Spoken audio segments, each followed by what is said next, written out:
It's the Hoffman Show. We're on the Team 980. We're always live as well on the free Odyssey app, and we are streaming live on YouTube at the Team 980, where my camera has died, which is fantastic. Love to see it. Oh, now people are getting the full experience. Oh, yeah, that's my wide shot of the studio. Let's zoom that on in, and hello, everybody. Not how we plan to start the show, but that's all right. The vibes are high. The Commanders won on a Hail Mary 2 days ago, and we're still pretty psyched. Anthony, it is a very, very fun time to be a Commanders fan, to do a Commanders show. It is obviously very, very it's just, we haven't had this in a long time. Team is 6-2. Every break seems to be going their way. It feels like the people in charge know what they're doing. And I just on a Vibe Check Tuesday, I actually want to start with checking myself and setting expectations for everybody, because we did something on the show today that we typically, or on the show yesterday that we typically don't do, which is we got really, really petty. We dipped to the lowest of lows in sports fandom. We kind of went after the Bears fans because, frankly, they deserved it. And sometimes people need to. I'm not going to encourage actual violence. Sometimes punk kids need to get beat up is kind of the theme. I'm not encouraging actually beating up children, even other children. No, we don't. This is a nonviolent show. We don't encourage that either morally, ethically, or especially legally. But, Anthony, my comment section is more positive today towards me than it has been in the entire time that we have ever been doing this show with the digital element where people can respond. People really like Petty Craig, and I am starting the show today checking myself to not give in to my worst instincts, and I'm letting everybody know I'm not saying Petty Craig is retired, but he's only going to come out for special occasions. This was a special occasion, and that's all I got to say about that. I mean, as long as it came off as a little petty, but everybody got a little petty in them sometimes, and you think you were also provoked. So I think that's one thing as well. Yeah, I mean, they deserved. They got what they deserved, but yeah. now we'll just wait until the next time someone deserves it. And I'm just saying, I appreciate everyone being kind and saying that they enjoyed the segment. And if you missed the segment, you should go back and listen to 5:15 yesterday, or head over to YouTube and check out the Bears fans effed around and found out segment that's up at Craig Hoffman and at the Team 980, because it's fun. It was enjoyable to do. Sometimes those segments don't actually make you feel any better. That one felt good. That one, we really stuck the landing. If I thought of a couple other, it's one of those where oh man, I wish I would have said that. I thought of a couple other fun punchlines that I could have thrown in afterwards. But I'm just letting everybody know. I appreciate you. Thank you. It has been fun to revel in being the villain that actually maybe is the hero. There's like a Batman element to it. Perhaps even, but that is for special occasions only. And just like I told the Bears fans, bros, keep your eyes on your own paper. It is now Tuesday. We had our day of fun, and I want to spend today focused on Washington, not Chicago, not on punking Bears fans, not on putting them back in their place, because they've been put in their place. And some of them don't know it. Some of them are still screaming into the void, but we can mute them and move on, because the team here is 6-2 and in second place in the NFC. And that is worth focusing on at whole. I think they also, by and large, played a really good football game on Sunday. Now, there's a couple of things that need to get cleaned up in a major way. And the last time I feel like we said that about this team in terms of played really well, scoreline not necessarily reflective, but ends in a win, was New York. And after New York, this team went on a tear. So obviously, if they can do that again, that would be sweet. Pittsburgh's an enormous test coming up in a couple of weeks. But at the end of the day, this Washington team is playing really good ball, and while there's things at the end we can talk about, I'm curious how obviously everyone's feeling because it's a Vibe Check Tuesday. But I also wanted to unload a few notes from the trusty notepad, which obviously got fully unloaded on Take Command, which you can check out wherever you get your podcasts. The film review show is up. We'll let you hear what Logan Paulson and I had to say about Jaden's Day coming up from that podcast coming up at 5:15.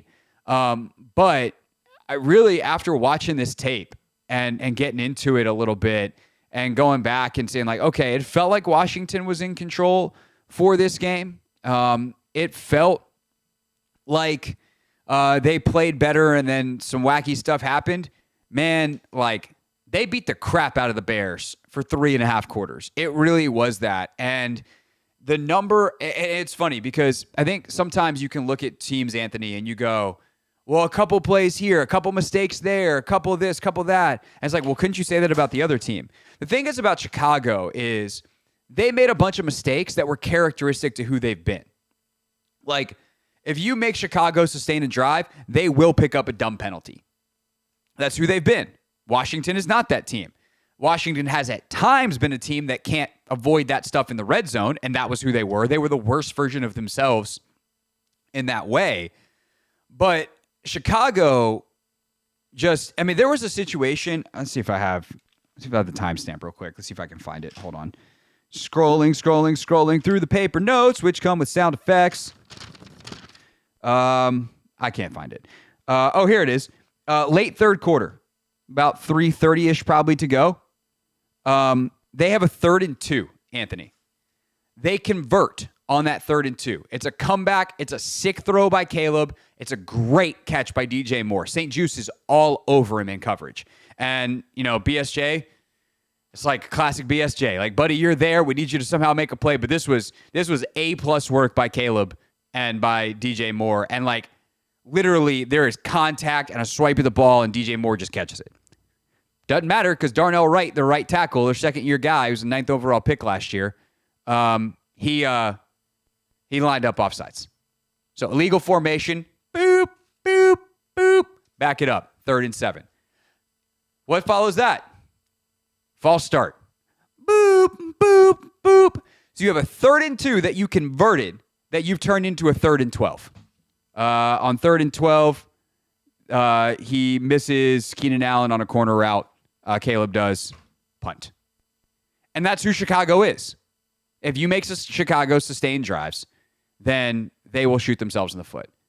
And for Washington, it's like just details that they have been largely good at for 5-6 weeks.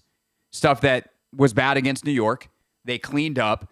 They cleaned Arizona's clock. They cleaned, I guess first they cleaned Cincinnati's clock offensively. They cleaned Arizona's clock. They put up a solid but not outstanding performance against Baltimore.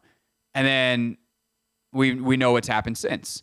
And Chicago's good. Like, Chicago's defense is really good. They did some really nice stuff in the second half to really slow down the run. But at the end of the day, this was a game after watching the film that was much more about, and it's not even like, oh, hey, Chicago rushed really well and forced holds. Like, there is no reason that Sam Cosmi is 2.5 yards downfield on Olamide Zaccheaus' touchdown that gets called back because Cosmi is an illegal man downfield, and he doesn't affect the play. The De'Ami Brown one, the big play that gets called back on the screen because Nick Allegretti is 7 yards downfield, that's a pretty impactful penalty. If Allegretti's not there, that might be a 4-yard gain because he blocks the linebacker that would come make the play. And De'Ami would have to, maybe De'Ami makes that guy miss and it's still a big play, but like Allegretti's penalty really impacts the play. On the Cosmi one, that dude ain't doing jack. Like, Cosmi's 2.5 yards, not blocking anybody, and he's only allowed to go 1. So it's stuff like that. It's Zach Ertz dropping a pass in the end zone, the one that got overturned, or the one that got challenged. That is a pass that he catches more often than not. And so it's self-inflicted stuff for Washington that I think, yeah, you have those weeks in the NFL, and if you can win on those weeks, amazing. No matter how it happens, Hail Mary otherwise. But I think moving forward, the thing that's really exciting is they tend to lock in on these kinds of details when they make those kinds of mistakes. And a lot of this stuff like is not pressure induced. It's not anything other than Washington making mistakes. And like Trent Scott playing, with all due respect to him, comes in. He's a fourth tackle for a reason. Tough spot against a good defense. And he commits some false starts and some other stuff that you're just like, dude, what are we doing? That's why you're a backup. And so if you can just get Brandon Coleman or Cornelius Lucas back out there, you're in good shape. So New York's up next. How you feeling? They're 6-2. They're second in the NFC. Other teams in this division, other teams in the conference have real problems. So how you feeling? Vibe Check Tuesday. We take your calls at 301-230-0980.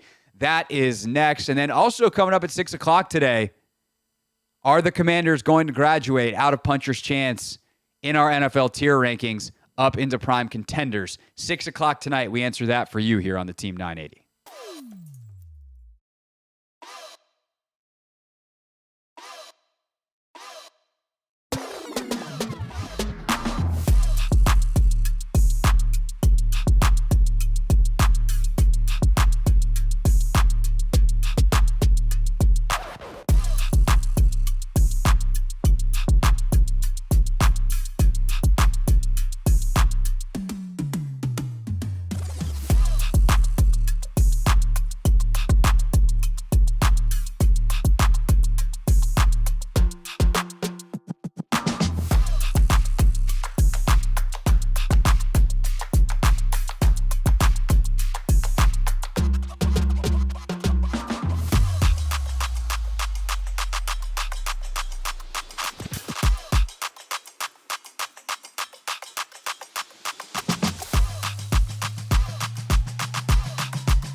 It's the Hoffman Show. We're on the Team 980, always live as well on the free Odyssey app.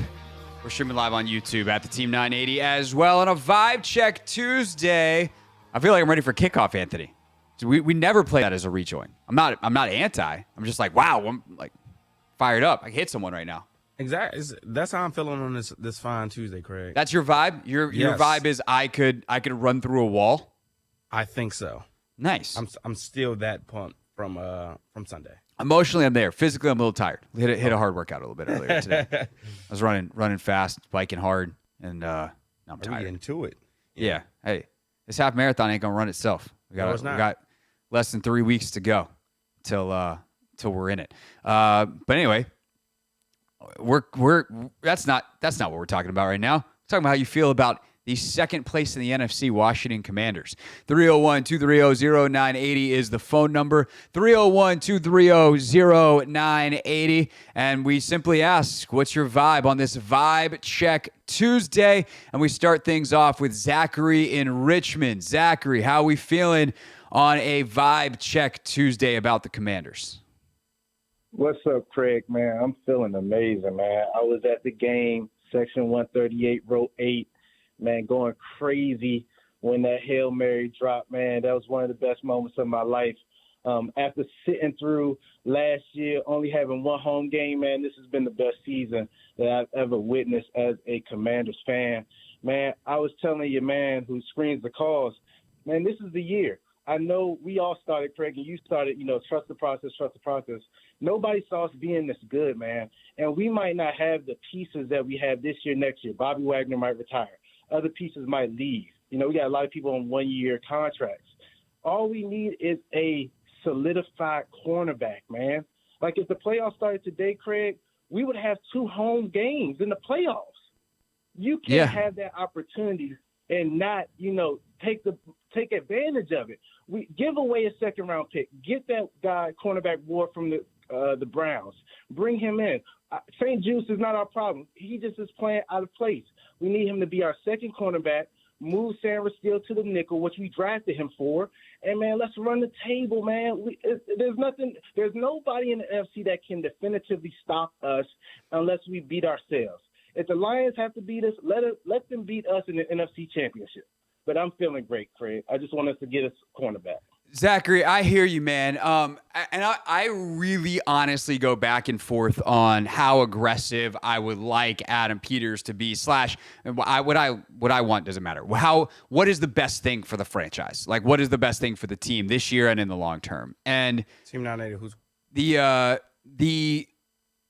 counter argument? I would say the devil's advocate to your point is, yes, there are pieces here that are not going to be here in the long term. And I think that when you talk about like a guy like Bobby Wagner, he could retire.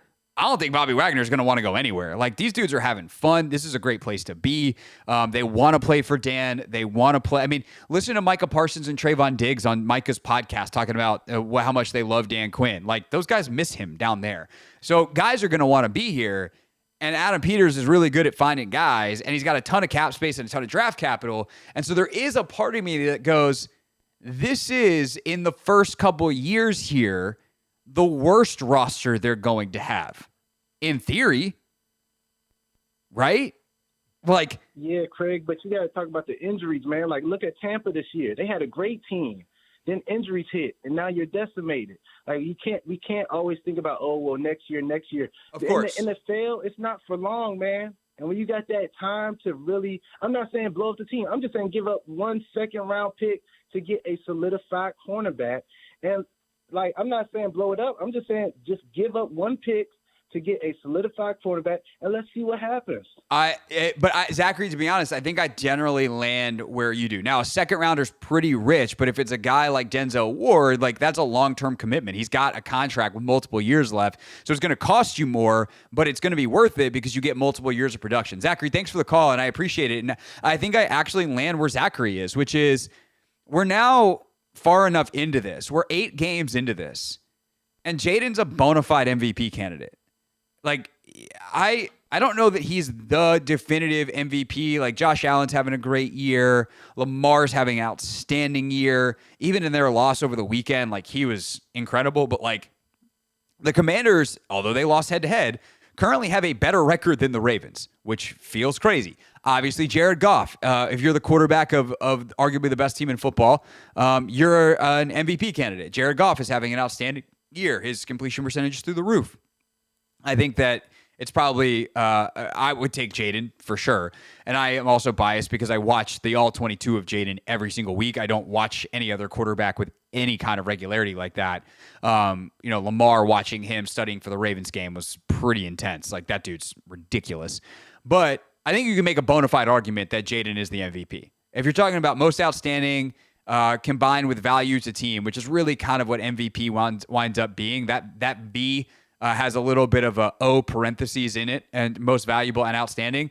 I think it's hard to argue that anyone has been more valuable to their team than Jaden Daniels in both what he's meant for the turnaround of the league or of the franchise, but also what he's meant on the field, the plays he's made, the way he extends plays, the way he's made these miraculous Hail Mary, literally, or at times like almost figuratively, I guess, where it just feels like, screw it, Jaden will figure it out, and it's not a Hail Mary at the end of the game. But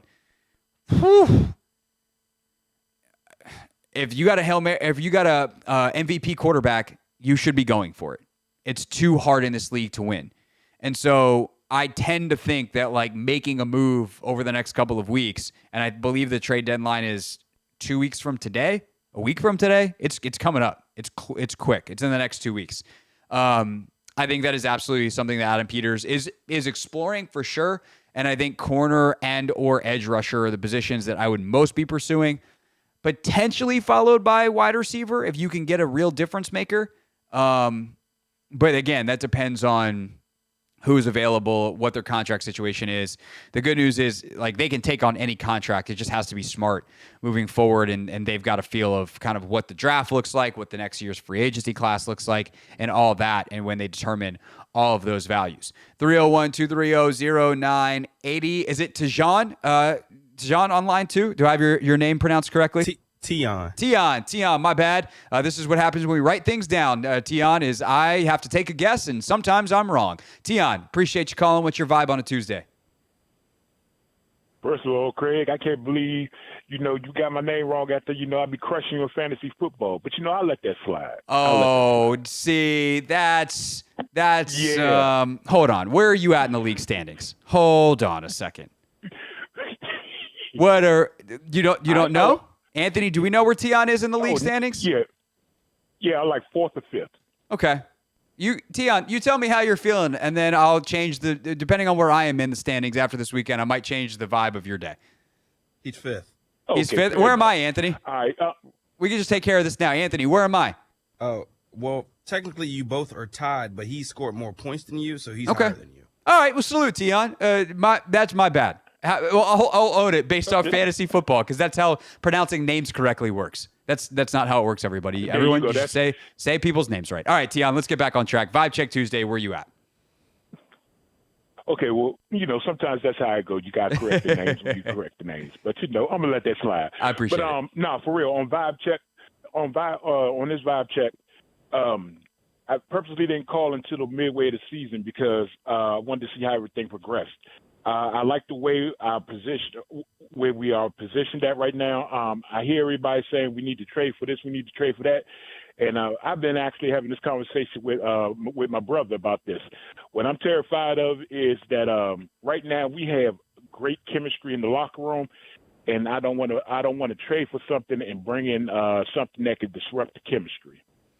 I feel like the coaching staff is doing an awesome job of coaching these guys up, and you know what I'm saying? I feel like, we are ahead of schedule, but these guys are pushing and they're learning. I think we should give them the opportunity to keep on growing. Each week they're getting better and better. I'm not saying they're great, okay, but the scheme is getting better, it's getting tighter, and if you keep pushing and keep letting them grow, that's what you want. That's why our draft picks before we get so frustrated. All these guys we drafted have talent, but they wasn't getting the proper coaching and technique. Now, some of them have been in the league and got burnt, and their confidence might have been affected, and it's taking a little bit more time to get it together. But I slowly see the team getting together. So I'm like, hey, let's just ride this on out because what we have right now is something very special. And the whole league sees that, how special it is.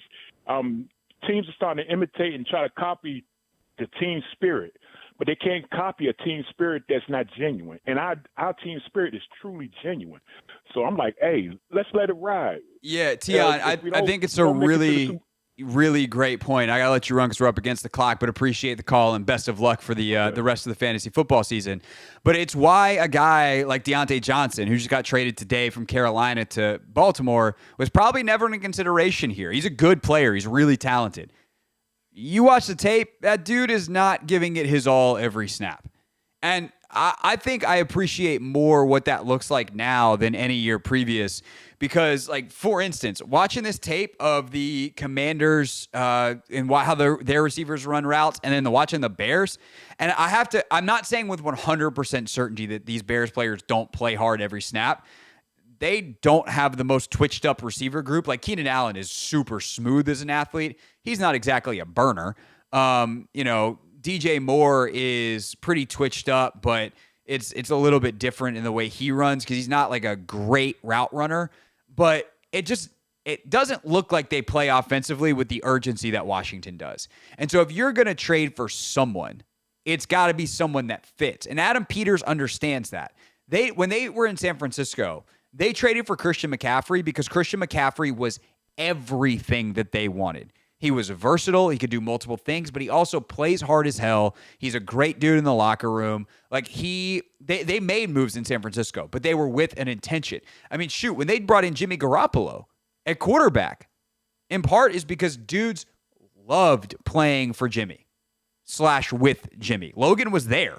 Like Logan's talked about it. There is a magic to Jimmy G and kind of his charisma. He's got the riz, kids.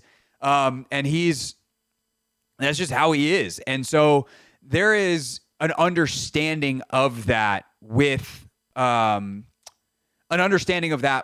this roster and with this organization that I think if they were to make a move, it's going to be for someone who fits that, and you don't necessarily have to worry about it because of that, because they know. 301-230-0980 is our phone number. More of your calls next on a Vibe Check Tuesday.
It's a Vibe Check Tuesday on the Hoffman Show. It's also a Tishler Tuesday. Mitch will join us coming up at 5 p.m. You can call us on the Team 980 listener line at 301-230-0980. Let us know how you're feeling about the second place in the NFC, 6-2 Washington Commanders. Let's go to Keith in Clinton. Keith, thanks for calling. You are on the Hoffman Show. What's up, Steve? How you doing, man? What's up, who? I'm sorry, Hoffman. I'm sorry about that. Listen, I was at the game. I'm a diehard Redskin fan or Commanders fan. I don't even about the name Commanders, but Redskin fan. And the thing about it is I'm comfortable with how they're bringing the team along, but I'm going to be totally honest with you. It's bad when you can sit up in the stands and you can predict on 3rd and long, if they go at St. Juice, they'll get the first down or it'll be pass interference. And even that last one for the touchdown for them, when they went into the end zone, right, it wasn't a touchdown. We called it. Everybody's in the stands calling it. And I'm like, man, this is bad. That we know who to go after, so they know who to go after. And I'm wondering, what do you think about the fact that we don't know their defensive scheme, but putting somebody over the top at times to throw the defense off that, on 3rd down, they're going to pretty much go at St. Juice. He can play aggressive up tight, and if he gets beat, we got somebody over the top. What do you think about that? I think that you made a lot of mistakes in this call, starting with that you called me the wrong name, second that you called the team the wrong name, and third that you think that the way to stop a comeback route or that you think that the problem with Benjamin's PI call was that he wasn't aggressive enough. None of it adds up, if I'm being completely honest, Keith. The reason that Benjamin got the PI call is because he did jump a route, because the pass rush had been getting pressure on 61% of Caleb Williams' dropbacks. And so he thought he had the freedom to jump a route. He got hit with a double move and he grabbed on so he didn't give up a touchdown, which is not good, but putting someone over the top is not how you fix that. Okay. Please forgive me for calling the wrong name. You're forgiven on that. I don't know what a moment on that, but I apologize. You're my man, definitely. All right. Thanks. Keith, thanks for the call. Look, the St. Juice, he wasn't great on Sunday because there's been a couple games where he was great. Against Arizona, he was phenomenal. Gave up like 2 catches to Marvin Harrison in some tough spots, but largely played fantastic football and shut him out. He played on a bunch of other stuff really well on Sunday. Everyone wants to talk about the 3rd down. Okay. That was a bad spot. I'm not going to defend it. The 4th and 1 play is fantastic. So this is life with Benjamin St. Juice. He's a good player. I won't even say that. I'm not even going to try to overstate it. He's a slightly better than average player who has moments. He has certain types of players that give him a lot more trouble than others. And they've largely found ways to mitigate that. Occasionally you're going to get got. It's the NFL. The other guys get paid too. And so, yes, if you could get another corner in here where he would stop having to cover one-on-one against number ones with regularity, they would be a better football team. But I think that is a different statement than they have a Benjamin St. Juice problem because he sucks. He doesn't suck. He's a number 2 corner and a maybe slightly above average version of a number 2 corner, which means he's a below average number 1 corner. And the other guys get paid too. That's the NFL. That's my Benjamin St. Juice take, and it's probably not going to change, which means that I would like for them to find someone to put ahead of him in the next couple of weeks if they can. And certainly it doesn't mean that I'm like, you must bring back Benjamin St. Juice next year because his contract is expiring at the end of this one. It's just that if they can just generate pressure on a regular basis and he can generally play at the level that he did. I mean, Anthony, pop quiz. How many points did the Bears score until the 6-minute mark or whatever it was of the 4th quarter?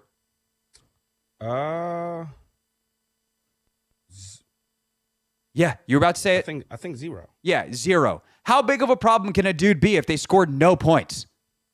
True. They had, deep into the second half, they've had shutouts back-to-back weeks. Stop calling him complaining about singular plays on defense. It's not the problem. It's not the problem. Yes, bad play, big spot, not good. He wasn't the problem on that 56-yard run. He wasn't the problem on a lot of the plays that got them down there. And on 3rd and 6, if you're in isolation, it's really, really hard because a 7-yard comeback is basically impossible to stop. Like, it's just really hard. I mentioned this off the top of the show. There's a 3rd and 2 that winds up getting called back where he gives up a completion on a comeback to DJ Moore. He can't play it better. It's a perfect ball from Caleb. Sometimes that's the league. Sometimes that's just the NFL. 301-230-0980. Let's go to John in Oklahoma. John, preach for us here on a Vibe Check Tuesday. Hey, I want to talk to you. First of all, thanks for taking my call. Always. Hey, you talking about the 0 to 6 minutes left in the third quarter? And let me ask you a question. I hadn't heard it till I said something earlier about it, but listen to this. Did you see number 72 on the play where the Bears did score on that 55-yard run? Did y'all happen to see him take out Quan Martin with a clothesline tackle, fixing to come up and make the play? Yeah, there was probably at least 3 missed flags on that play. There was a lot. Hey, but that one was right there in the open. You got a 300-pound lineman do a belly flop, and there's a referee, that lady referee's probably 10 yards from it, running down the sideline. There's another referee about another 10 yards behind it on the same sideline. It's out there in the open, and nobody calls it. If you don't tackle him, he turns it back into for more players, or it goes out of bounds. And you call us for a lineman a yard too far downfield on the other side of the play, from on the other side. I mean, come on, call our touchdown back. But you don't see that 300-pounder. I mean, first he shoves him about 2 yards when he runs out there. Did you see that when he pushes him? Have you seen the play? Yeah, I've watched it. I've watched it quite a bit. Hey, that's egregious. I don't know how you miss that in wide open. You know what I'm saying? Out there, the lead blocker coming pulling and running out there, 300-pounder. And, I mean, Quan Martin finally pops up and raises his arm. He's on his knee like, hey, they just let it go. I mean, come on, man. I've seen that in Oklahoma. Okay. I mean, and they just let it go. I mean, come on. Up until then, all right, we got it, John. There was penalties on the play. They missed it. What else you got for us on a Vibe Check Tuesday? Well, I tell you something, though. I mean, I'm feeling good about it, man. This team, I've been a fan for a long time. Sorry about my dogs barking there, but I've been a fan, like I say, for over 50 years. But I've drank a lot of Kool-Aid when the season started, and I kind of feel punched after quite a few years of, what we've been going through. But there's something going on here. No one has expected this team to come together these first 8 games like they have. I mean, there's definitely something going on around this. I mean, the vibe I forgot. I mean, I hadn't felt like this in a long time. Even when we were 6-2, last time 2008. I know what happened when we went 2-6 that same year.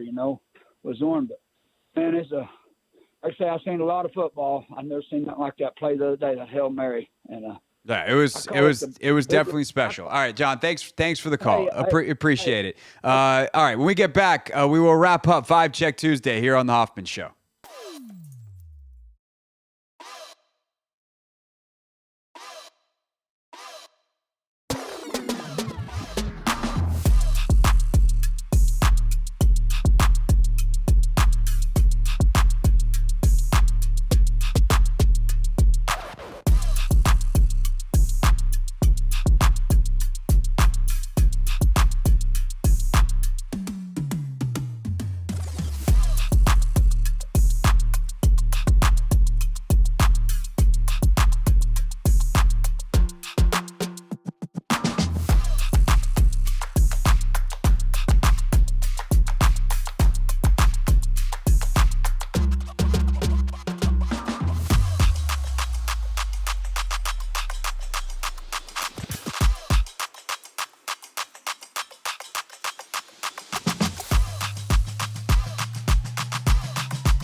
the Hoffman Show. We're joined by Mitch Tishler coming up in just a few minutes on the team at 980. Of course, Mitch, longtime cover of the Washington Commanders and co-host of the Beltway Football Podcast. But right now, we're taking your calls on a Vibe Check Tuesday at 301-230-0980.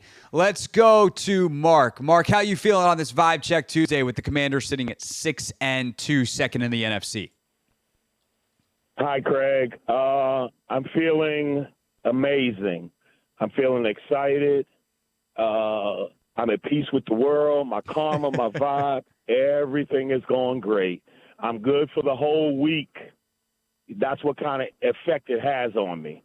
Now, I just want to say about the game, we dominated the game. When you kick field goals, when you primarily kick field goals, I know we scored, and I agree with you perfectly about the call. No call should be made if it doesn't directly influence. I'm tired of the NFL is going crazy on this illegal receiver downfield call. It influences every game. Now, I know they spotlighted it this year and all this kind of stuff, but if it doesn't affect it, he was on the other side of the field. It did not affect the play at all. It should not be called. Keep the whistle in your mouth. Anyway, that's how I feel about that. But like I said, the football gods rewarded us because we dominated that game, and luckily with the Hail Mary, we were rewarded with it because it was just desserts. Now, on another point is we don't need to give away this season. We cannot give away the season. It's well beyond expectations, incredibly. So we can't afford to give it away. We need to make a move, okay? And Adam Peters, I trust. I trust him like you do, okay? Make a good call. I would like, and I agree with how you analyze the positions. I would like secondary, edge, and then wide receiver, okay? The first need, of course, is a secondary. I think that's going to come back to bite us sooner or later. So I knew we need to make a move there. Now, my last point is we should have went for it on 4th and inches. It was 2 inches. That's a spicy one, Mark. That can happen. I like it. Huh? I say, keep going. I'm glad you brought this up. There's a couple of coaching decisions that I think have been overlooked in this game. Oh, yeah. Let me tell you something. We had a chance. Sooner or later, it's going to catch up to you. We had 3 scenarios that could have happened. 4th and 2, we pick it up, we run clock. 4th and inches, we pick it up, we go down there and score. The last scenario is the worst. 3 and out, we punt the damn ball, they get it on our side of the 50, and they go down and score. And they could have possibly run the clock out with better I was going crazy on that. So yeah. I know that that's not football etiquette, protocol. You never do that. But in that circumstance, you should have went for it. It was 2 inches. I'm not talking about a foot. I ain't talking 12 inches, 6 inches, 2 inches. So that's all I got to say. Mark, I'm really glad. Now. Well, thanks for the call, first of all. And I'm glad you brought that up because we were talking about this in the press box and Grant brought it up and everyone was like, nah, dude, you're like inside your own 15-yard line. You got to punt it. And like the way their defense has been playing, I think it's not an indefensible decision to punt it. And I think it's probably the right decision to punt it. But yeah, I know like ESPN Analytics had it as go. And I think Grant brought up, to his credit, GP, like brought up a really good, reason why, which is if you don't get it, at least they'll probably score quickly. And at that point, the extra time becomes valuable. And so they needed a touchdown. You know, you at that point, like you're playing kind of prevent defense on the touchdown anyway. It's hard to execute in the red zone. The more I think about it, the more I might have. The one that kind of bummed me out, I think, earlier on in the game, though, was I hate kicking 20-yard field goals. 27-yarder, cool. They kick a 30-yarder next drive. Like, especially if your defense is playing well, just go for it down there. If they drive 87 yards on you, okay. Like, congrats. Great job, Chicago. And I know it's the first 2 drives of the game that I'm talking about here where they kick 2 field goals, but they are 10 for 10 on 4th down on the year. They're good at this. Go for it. And so I think, it's I want Dan to continue to be aggressive because that's who they are as a football team. It's I trust them to actually execute the offense. And maybe Cliff is like, hey, I like how Chicago plays 4th down, or I don't like how Chicago plays 4th down. I don't think we have a great call here that I really like, but I tend to think Jaden can figure it out. He's that good and that dynamic. And so maybe it's, he's a little limited as a runner. And so we don't trust him to get the edge like we normally do or Sweat so good that our favorite call is not as good. I'm sure there's reasons beyond just take the points. But it is worth pointing out that early in that game, Quinn had 2 opportunities on 4th and short to go for it and instead opted to kick sub 30 or a 30-yard field goal. And I think a lot of the analytics would tell you that's the wrong decision. And then the way that game played out, it would tell you it was the wrong decision outside of the fact that they won. But would it have been easier if they get a touchdown in one of those? Yeah, obviously. Or frankly, if you don't, okay, points come off the board, but Chicago couldn't move the ball. So you probably get good field position. And with that is something that is also worth mentioning in this game that we mentioned yesterday is you play the field position game in this game. You try to because Chicago's punter's sick, and he kept pinning you inside the 10-yard line. There's a ton of drives in this game where they get movement, and they get yardage, and then they still have to punt, or you get the 51-yard field goal, and that one helped out by a penalty. But 51-yard field goal or punt after you gain 20, 30 yards because you're starting from so far back. And so, if that is what you're trying to do to them, understand it works the other way around in terms of the field position game and some of those 4th down scenarios. 301-230-0980. How are we feeling on a vibe check Tuesday? Let's go to Emory. Emory, thanks for calling. You are on the Hoffman Show. What's up, Craig? What up, Emory? How you doing, man? I got a feel-good story for you this evening. Okay. It's a story of a young man who's been a Scan/football team/Commanders fan since 1979, from the rooter to the tutor.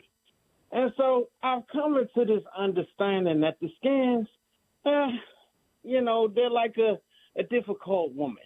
You know what I mean? Oh, boy. Sometimes you have a great day. Sometimes you just got to bite your tongue and grin and bear it. Well, I've come to a understanding that now, since Jaden Daniels is here, we have started to heal. This is a rehabilitation season. It is okay to take the training wheels off and become a full-fledged fan again. Now, this is why I say this. My father just had a stroke. I'm in a rehab facility watching the game with him because, we don't really like each other, but we like the Skins. You see what I'm saying? So I'm like, all right, we're going to connect on something that's kind of important for the city, right? So we in there. I'm like, they dropping the passes all over the place. My dad going, blood pressure going up. He in there. He just had the medical emergency. We sitting there watching it. He like, why you tripping? They ain't get 7. I'm like, yeah, they ain't get 7. They got 3. I don't know why they keep going down here. Is it going to be another New York Giants game? And he like, don't trip, don't trip. I'm like, I don't know what's going on with the receivers. Ain't nobody put the sticky stuff on their hands today.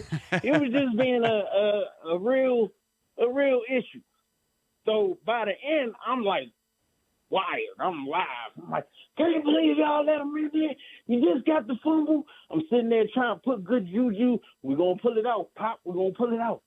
The lady comes in there. He actually takes his daggone blood pressure. Because at this point, I'm kind of irate. I know they can hear me in the whole daggone unit. And then, bloop, Noah Brown catches the jump. I'm like, Bob, they won.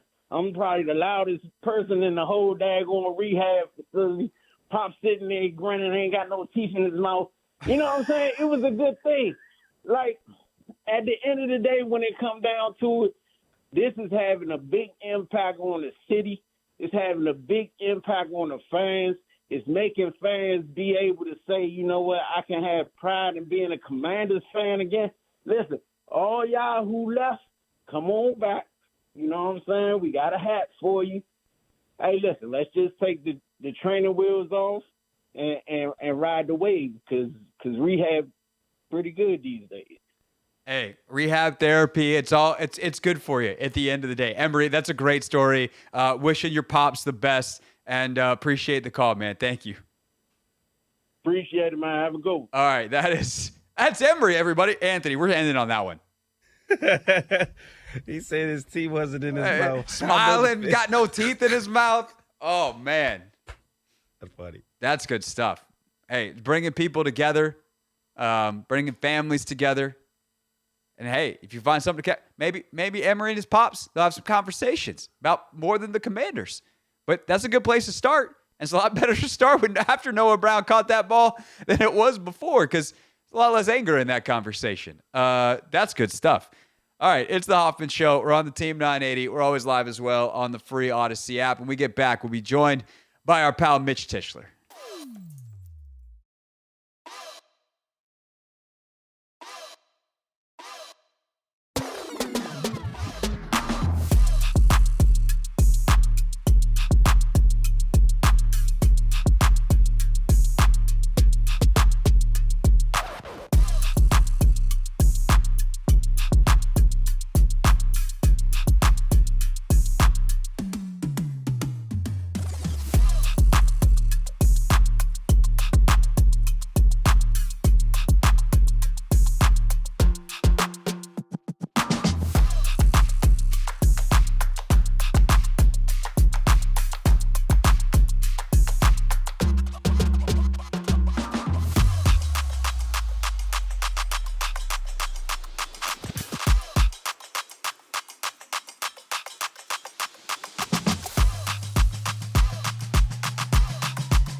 It's the Hoffman Show, hour number 2 here on the Team 980, always live as well on the free Odyssey app. You can catch us on YouTube. We got hot takes flying in the chat at the Team 980 live every single day, all 3 hours. Right now, it is time for the thing that we do every single Tuesday at this time.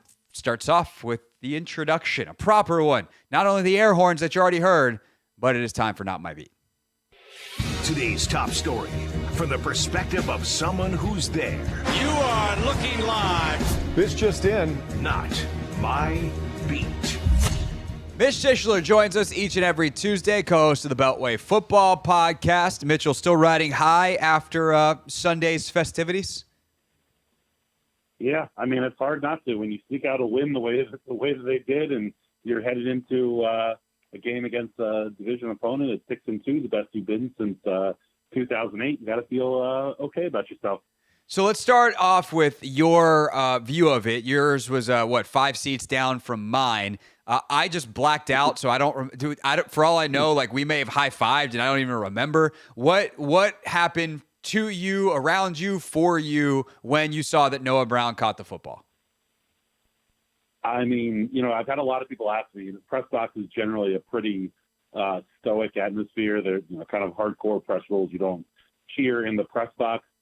And that ball went up in the air and kind of everyone rose, I think, at the same time. And when it completed, there were a lot of, oh, my God, holy bleep, different things you can't say necessarily on the radio. And I think everyone was just kind of looking around in complete disbelief about it. And, a lot of things that Jaden Daniels has done so far have been pretty magical, and when things are going well, I guess they continue going well. But that was pretty unbelievable. Whether it was locker room, post game, something you saw online, like what's your favorite reaction that you either experienced or have seen so far? I think there's two. Kind of one from the fan perspective. Instead of going straight down to the press conference room, I walked out to the concourse and kind of walked and took a couple of videos amongst the fans. A lot of Commanders cheering, and a lot of excitement and singing and all that stuff. And one Bears fan walks by and he goes to me. He goes, "I thought we were good. I finally thought we had turned it around. We still suck." And it just kind of made me laugh. Like, I can't. It's so wild looking at it from our perspective because it turned out in a positive way. I can't imagine how crushed you have to be as a Bears fan to watch, your franchise quarterback have 33 yards of passing at halftime, throw for $130 in the game, and think that you're going to escape with a win, and then have it turn out that way was pretty funny. But in the locker room, Fedarian Mathis, who's been a part of a lot of big wins in his career, in his lifetime, he was part of the walk-off win for Alabama to win the national championship when Tua hit Devontae for a touchdown in the back of the end zone. So he's been there and kind of done that before. And he said, even this, he's like, it was so damn exciting. He's like, I shed a tear. I'm not going to lie. And I just thought that was kind of cool. It shows how much these guys care about what's happening. 100%. That's really cool. And, when you're in the NFL, you have inevitably been a part of some winning teams before in your life. And even if you have not been a part of that as a pro, to see how much it means, I guess it would be, I don't want to say inappropriate, but it would be a bad job by me, Mitch, to not follow up. Like, as someone who's out there every day, how different is the bond between this team and its head coach than anything else you've ever seen at the professional level? Like, you've obviously mostly covered the Commanders, but you've been working for, NBC Sports Washington or whatever the iterations, now Monumental Sports, for a long time. You've been around multiple franchises. You've been around pro sports a long time. And there is a professionalism at this level, but they're still human beings. It's still sports. Those bonds can create. And when you see that mean that much to Big Phil and you're around these guys every day, like, how different is the bond, and how would you describe it, the bond that they have with each other, but especially with Dan Quinn, who I think is the centerpiece of it all? Yeah, I mean, I don't want to say better or different than other teams. It's different than what the Commanders have had, where generally you've had a head coach that's been more of a leader, not necessarily, more of a kind of a guy that sits on top than somebody who's kind of intermingling with the players as much as kind of Dan Quinn does. But to me, it reminds me of every other winning team that you've been around, whether it was the Nats as they were running up to the, World Series with David John or with whoever their manager was. I'm not a Nats fan. I don't really care that much about them. But the same feeling that you had with the Cavs too when they were going on the Cup run.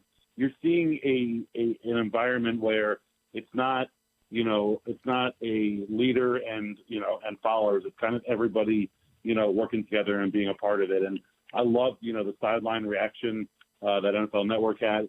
And the first thing Frankie Luvu does is run up and, give Dan Quinn a big hug. And I just think that, those are things that are like, it helps when you're 6-2 and everyone's winning and going in the right direction. But you're seeing the type of camaraderie from top to bottom that you see on winning teams and winning franchises. No doubt. And it was Davey Martinez. Your instincts were leading you in the correct direction. It was Davey for 2019 for the Nats. So the hoopla. I love Davey Johnson, so I just assume that he's always the manager of Davey Martinez, not Davey Johnson. Different Davey. Yeah. Anyway, the point is, they won. Good job. And this feels like a team that's winning. They are. They're 6-2. That's excellent. Obviously, there is an entire football game that leads up to that point, Mitch. And we spent so much time yesterday on the show, and I'm sure you and JP did on the pod as well, talking about the Hail Mary and just kind of reveling in the glory and the fun of it all. And the national spotlight's back on it because why wouldn't it be on this team? But once you kind of get past that and you go, okay, let's look at this game more holistically and think about it, how it translates forward into the Giants and then ultimately the Steelers and Eagles and Cowboys that are coming up. How did you feel about the rest of the game? I think the rest of the game, I think a lot of it you have to give some credence to the fact that your starting quarterback is playing with injured ribs. But I think the inefficiency in the red zone is the biggest thing that you need to take, that I took away from this game, at least on the offensive side of the football. For the second time in 8 weeks, they were ineffective in the red zone, had to settle for a ton of field goals, and ultimately created a situation where the Bears, who didn't do anything for the better part of 2.5 quarters, stepped in and were able to make a comeback. And that's one of those things where winning teams don't let bad teams out of bad play. And they did a really good job last week with the Panthers not allowing them to get any momentum. I think part of that is the Bears are a much better foe than the Panthers, but they had an opportunity to really end this football game multiple times, and they just continued to settle for field goals and keep the game close and keep giving the Bears a little bit of hope. They allowed Caleb Williams to finally get hot for about a quarter, where he threw for almost 100 yards in the fourth quarter, and that's a problem. That's something that needs to be fixed. But at the same time, if at the beginning of the season you told me 8 weeks in, one of the biggest issues I had with the offense was their efficiency in the red zone, I would say, hey, that's not the worst problem in the world to have. So I think you got to take everything with a grain of salt. But to me, I think they got to find a way to get a little more efficient in the red zone. I think part of that will be when Jaden Daniels is feeling healthier and they can involve him in the run a little bit more. Part of it is a working quarterback in the red zone. Everything is in tighter spaces and happens much quicker. So I think it's part of his growth. And I'm hoping that we'll see that kind of evolve as the season continues. I agree. I do think it's worth pointing out, for whatever it's worth, in the red zone, you had 2 plays that are 2 inches from touchdowns. On the first drive of the game, Luke McCaffrey is wide open, and Montez Sweat gets a great pressure that forces Jaden to not quite get enough on the ball to get it before the Bears defenders can come back into play, and they're able to push Luke out of bounds. But if Luke has a bigger foot, he probably toe drags there, and it is real close to a catch. So there's one that's, again, 2 inches from being, or not Montez Sweat being the guy chasing Jaden away from a touchdown. The Ertz play is the correct call, but it is so close, and I think Ertz makes that catch a lot more than he lets that thing get ripped away. Like, he can protect the ball maybe a little bit more on the way down, but it's really close. And then you obviously have the penalties. So I just think it's worth pointing out how close they are, not to say like, oh, everything's actually fine, but that's the difference in this league, is those finer point details. And the last time they missed on these kind of details was against New York, and they put up 77 points in the next 2 weeks combined. So I do think they have the capability of flipping it around. They just obviously have to do it. Exactly. And, it's great that they were close, but being close is what led them to settle for field goals. And, if they're able to rip off offensive performances like they did in back-to-back games after that Giants game here, then I'm happy to retire that worry. But the other thing that you got to definitely be concerned about, and this isn't necessarily Bears related, but were just some of the injuries that you saw across the offensive line. If Cornelius Lucas isn't able to go, then you're hoping that Brandon Coleman can come back from the concussion that he suffered 2 weeks ago. Lucas left the stadium in a walking boot last week. We'll find out more, tomorrow on those injury fronts. But the fact that the Commanders went out and signed an offensive tackle today probably lets you know that one of those two is probably, still working through what they're working through. And, we saw Andrew Wiley has a big brace on his right elbow. He went out for one play during the game. I think he just got poked in the eye. Biotish has a big wrap on his thumb / the joint there. Both Cosme and Allegretti are dealing with, various small injuries. And that happens as this NFL season continues, and it's happening across the league. But the lack of tackle depth combined with the injuries that they have, I think, is what has created, a little bit of a concern as you start moving forward. And especially when you look at, a Giants defensive line that gets after the quarterback pretty dang well, it's going to be a big week for injury recovery here in Ashburn. No, it definitely is, and they signed a tackle to their practice. Unless I'm missing another roster move, is that you're talking about Bobby Hart that they brought in today? Yeah. And so he hasn't played a whole lot. I mean, it's been a couple of years. It'll take a little bit of time to figure out what it'll be, but they need bodies out there because currently Trent Scott's the only other real tackle that they have, roaming around here until they start moving guards out there and, start playing with that positional game that way. Yeah, and Chris Paul played some decent tackle for them in the preseason, but that's the preseason. They did let a tackle go to sign Hart, so they're getting just a different guy on the practice squad. So we'll see if that guy's needed on Sunday.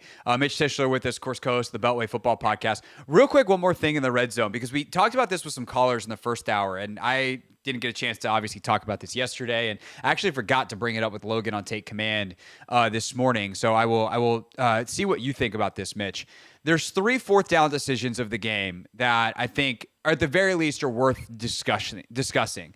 2 on the first 2 drives of the game. They're relatively 4th and short. I think one's a 4th and 2, one's a 4th and 3, but it's less than 4th and 5. And they wind up kicking a 27 and a 30-yard field goal. And then the much more high-risk one is the 4th and 2 inches at the end of the game, where if they get it, they can basically run out the clock. Instead, they punt it away. Bears come down and score. Then they need a Hail Mary. And lo and behold, they get one, so we all forget about it. What do you make of Quinn's, I would say, varying week-to-week aggressiveness when it comes to going for it on 4th down for a team that is 10 for 10 in those situations on the season? Yeah, I think this week, and maybe I'm attributing too much to the rib injury, but I think this week they were, we heard Cliff Kingsbury last week talk about the fact that Jaden's such an alpha competitor and that, sometimes they're going to have to protect him from himself. And I think we saw that in the game on Sunday a little bit, where they didn't call as many design quarterback runs because they were concerned that he was going to take a couple of big hits, and he did take a couple of big hits. I think some of those 4th down plays they're so successful on 4th down this season, 10 for 10, because of the threat of Jaden with his legs out there. And, obviously with more guys around the line of scrimmage, you're talking about a situation where he's probably not going to be able to skate free and get out of bounds and not take a hit there. So the early field goals, especially when your defense was playing as well as it was, I wasn't too up in arms about. I kind of thought that was the right call. Get some points on the board. Let Jaden get comfortable. Don't open him up to anything further. And at the end of the game, I see a lot of people questioning Washington punting away on that 4th and 1. You're at your own 12-yard line. Your defense has held this team to 7 points through three quarters and 13 minutes or whatever it had been. They've been playing extremely well. The quarterback, Caleb Williams, hadn't thrown for over 100 yards. He was completing the ball at less than a 50% clip, less than a 30% clip at that point. And so I understood kicking it away because your defense is playing well, and at some point you got to, you're trusting that they're going to be able to step up and finish this thing off because, the Bears had shown little to no life the entire game on offense. I didn't have too big of a problem with it.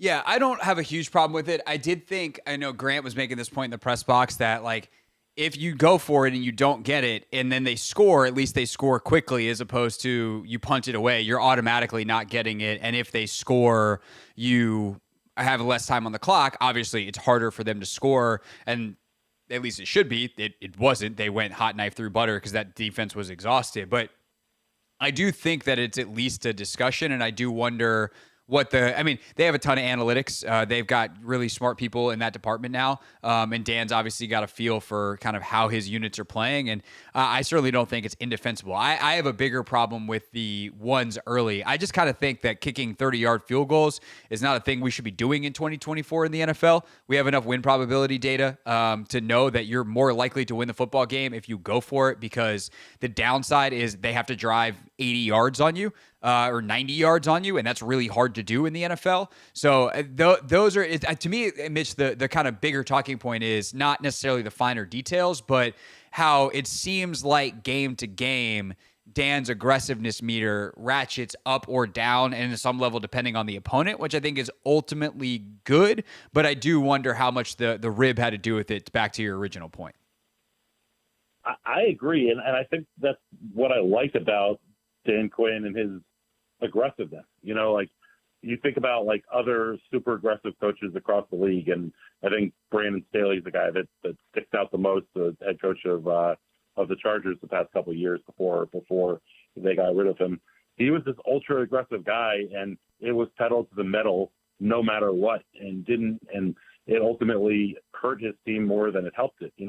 Analytics are an awesome piece to the NFL puzzle, but there's more to the calling of a particular play or the design of a particular play than the analytics of, you score more points doing this than that, because there's a human element to all this. They're not robots out on the field, that are making plays. And so I think that's a positive quality in a coach, is to know his players and know his team and know when it's time to ratchet it up versus when it's time to, take a step back and take the points when you can get them. 100%. And, analytics are not a certainty. It's not 100% you should do this or that. You are 60% here, 40% there. But if, say, I don't know, you have a quarterback with a rib injury and a backup left tackle who's not playing great and a banged up offensive line, you need 2 yards, you might kind of know you're on that 40% side and that it's actually not the right move. And so you have to manage a dynamic game at all times. That is why head coaching is hard, on top of many other reasons why head coaching is hard. And obviously Dan Quinn's doing a good job because they're sitting at 6-2. Mitch Tishler's talking about it each and every day on the Beltway Football Podcast post-game. You can catch that also live on the Monumental Sports app. Mitchell, always a pleasure, sir. I'll see you in a couple weeks in the press box, and we'll talk to you next week after the Giants game right here on the Hoffman Show at 5. Absolutely. Looking forward to it, bud. All right. That is Mitch Tishler, everybody, with us every single Tuesday, a Tishler Tuesday here on the Hoffman Show. Anthony, real quick, because we have like a minute here before we need to go to the old commercial break, and then we have a Jaden Daniels Tape Tuesday, which is very exciting. What did you like? Were there any of those fourth downs where you were like, why aren't they going for it right now? Or is it only maybe now that I'm talking about it that you're like, wait, maybe they should have considered that? To be honest, I think the points you made about the first half getting down, I think we kicked the 28-yarder. We were on the 11-yard line. I definitely would have been more comfortable going with it. I feel as though if we were playing a team like the Bengals, for instance, or, another one of these high-powered offenses where you got to meet aggression with aggression, I think this would have been a situation where we would have opted to go for it. Like, we wouldn't have thought twice about it. The 4th and inches, I was definitely super tempted to do it.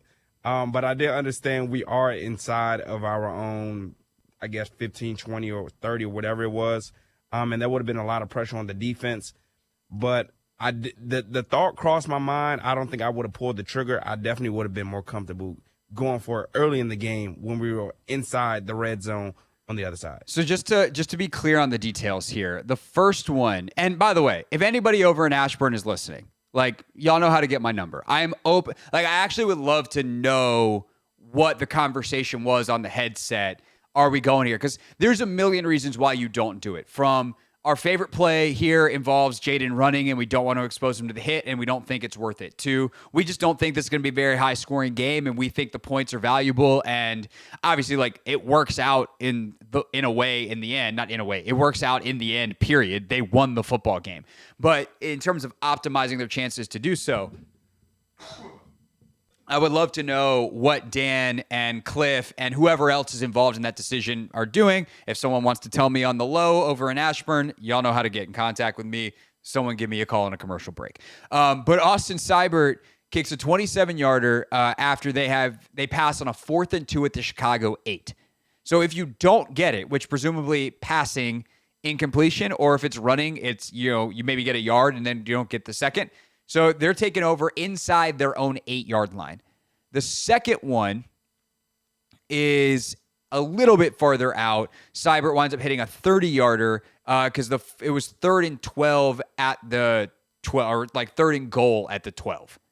So, that one hurt because Eckler, like Daniels hit Eckler at like the 6, and Eckler dropped it. And if he can at least get to the 5 or the 4, then maybe we're talking about going for it. But the thing is, too, with the first one especially, that's the one that hurts. You're 4th and 2 at the 8. You can get a first down.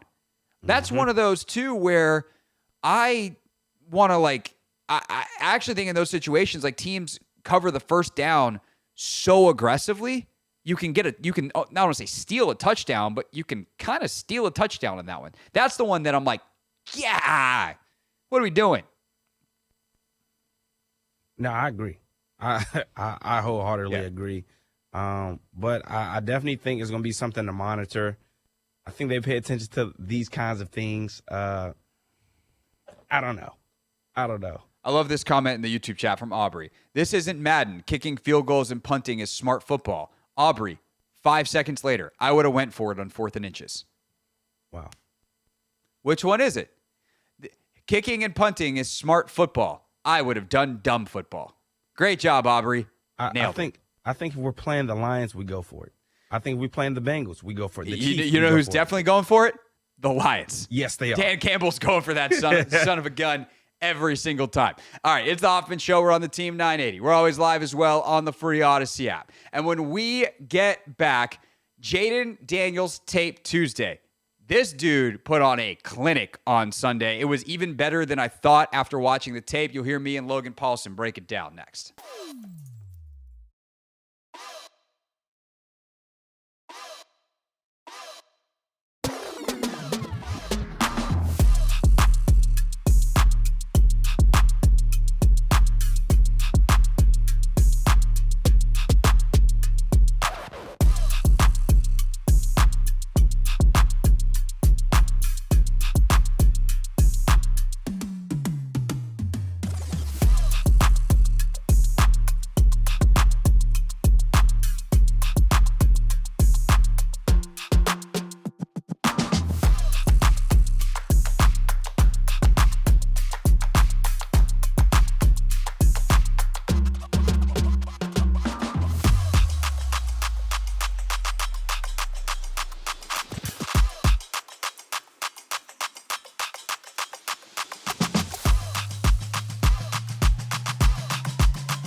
52nd pick in the 2024 NFL Draft, the Washington Commanders select Jaden Daniels. Jaden Daniels holds the keys to the Commanders' future. Daniels is going to walk it in for the touchdown. Take Command holds the keys to knowing how he played. In the big moment when you needed to make plays, he just consistently made plays. It's time for a Take Command Tape Tuesday. Jaden Daniels just lays it out there perfectly. What a throw. On the Hoffman Show. They had 481 yards, and for the ways that they struggled, some of the drops, some of the penalties. Dude, on tape, I knew Jaden had a pretty good game. On tape, this thing is sick. Like, he just continually overcomes bad situations. Hey, all right, you dropped one? Fine. I throw a ridiculous cover 2 ball to Terry McLaurin that Terry kind of mistimes his jump a little bit, goes through his hands. How about next play I hit you for 60? How about, oh, there's a free blitzer coming. I see it. Let me run out. Let me hop, skip, and jump over the tackler and get a first down. Like, with his arms, with his legs, Jaden Daniels continues to be that freaking dude. And that is before you even get to the Hail Mary, which, is some combination of skill and luck at the end. Yeah, and it was really interesting to watch the All-22 because, like, is he the most accurate he's ever been? No. Is he, like there was some, talking to some other media people, it's, that ball placement isn't perfect. That's not in the right spot. I mean, this is maybe, I don't want to be exaggerate here, but this is maybe my favorite game of his to watch because I felt like the difficulty level defensively was really ramped up. I felt like he had to make a lot of tough throws. I feel like he had to throw under pressure. There was a lot of people in his lap in the pocket. Got to give credit to Cliff. I think he does such a great job of creating space in the back end. And again, you have pieces like Zach who understands how to kind of create separation, find those windows. And I think on the first completion of Zach, it's a little kind of pull concept. So you get a 5-yard sit, a flat, and a dig. Everybody in the NFL runs it. And, Jaden kind of looks down the sit. Edmonds kind of attaches to the sit, hits Zach over the middle of the field. Great catch. And like that seems easy, but throwing the ball over the middle field, manipulating the hook player, like that's big time stuff. And that ball is maybe not the best ball of all time. Zach's got to fall down to get it, but the process to get there was excellent. The deep ball to Terry couldn't have been better. And just his ability to consistently elevate. Like I was kind of like, why did the offense seemingly struggle at times in this game? And there were times where it's like, oh, we have a negative run, or we've got a penalty, or we have an incomplete pass on first down.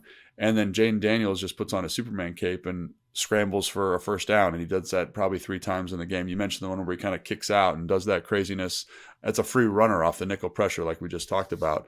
And I don't want to hype him up too much, but in terms of things you appreciate, you're like, man, like this is a really solid game. And I think his stat line is 21 for, 37, something like that. I got a box score in front of me. He went 21 of 38 for 326 and a touchdown. And I want to say I charted at least 4 drops, probably 5. And that also is like, for instance, another play where he kind of he elevates and it's this close. First drive of the game, last play before the field goal. Montez Sweat winds up winning. It's a really tough block for Wiley. Yeah. And Sweat wins, flushes him out. And Luke is wide open in the back of the end zone. But because Montez is in his face, he can't get just enough on it that he can get the ball there in time before defenders can recover and get back to Luke. But if Luke has a size bigger foot, he's able to get that toe tap. And to get that ball off in that situation is crazy. And it's that close. So there, you got the 4 drops. You have that one that's not really on him because he's got Montez Sweat in his face. You have a couple others that are like that as well. Like the numbers, when you go 28 for 38 or 21 for 38 for 326 and a touchdown, and it still doesn't explain how good you were in the game, like that's a hell of a football game from a quarterback. Yeah, and I think it's like the down to down elevation of the offense was pretty cool to see. Like, because again, there were times like where you could tell that they didn't. The Commanders didn't really have an answer offensively, like for what the Bears had presented. Like the Bears were kind of winning the down, and sometimes that happens. Like you call the best play possible, but they've got good players too, and it doesn't quite work out. He buys a little bit of time or makes a really great anticipatory throw, and And again, that was really cool to see. Most of his scrambles. I think we were kind of talking about his last one in the game where it's the 3rd and 5. Maybe he could have stayed in the pocket, but most of them, he's got a good feel. Nobody's open really. It's a little bit muddy. You don't love it, and you're able to scramble and get a first down on a play on a look where you're kind of like, man, this isn't exactly what we want. This is a kind of a risky throw, and I think that kind of stuff is just impressive. Like his poise and his composure, and we talk about that all the time, but the moment never seems too big. And then to think about that he didn't really really practice this week. He threw, obviously, like they talked about the workout they did on Friday, but like for him to get to this level of preparation and to play with this level of consistency in this game off kind of like an abridged or a different type of week structure for him, was pretty impressive, and I saw Dan in his presser, someone asked him Jaden didn't look quite like himself. And Dan was like, man, I thought he played great. Like I see and I feel what Dan's talking about there, because I think he did a great job. Yeah, and this is a credit to Jaden and also a credit to the organization and Cliff and how the offensive organization, I'll call it, in terms of how they practice and prepare that allowed them to do it. And I don't think a lot of teams can. One, Jaden is in his virtual reality headset and in his walkthroughs and all that stuff that didn't require him to throw a football. And he just kept doing all of that stuff the same that he always would. And so he mentally was as prepared as you possibly can be. And then also they do all those walkthroughs during the day. Yeah. And he was able to participate in those. So even though he was a DNP in actual practice, he still participated in a lot of stuff that he needs to be ready. And that is a credit to, again, how they prepare, which is a matchup with how he prepares and everybody continuing to do their jobs just in case he was ready to go. And then sure enough, he was ready to go.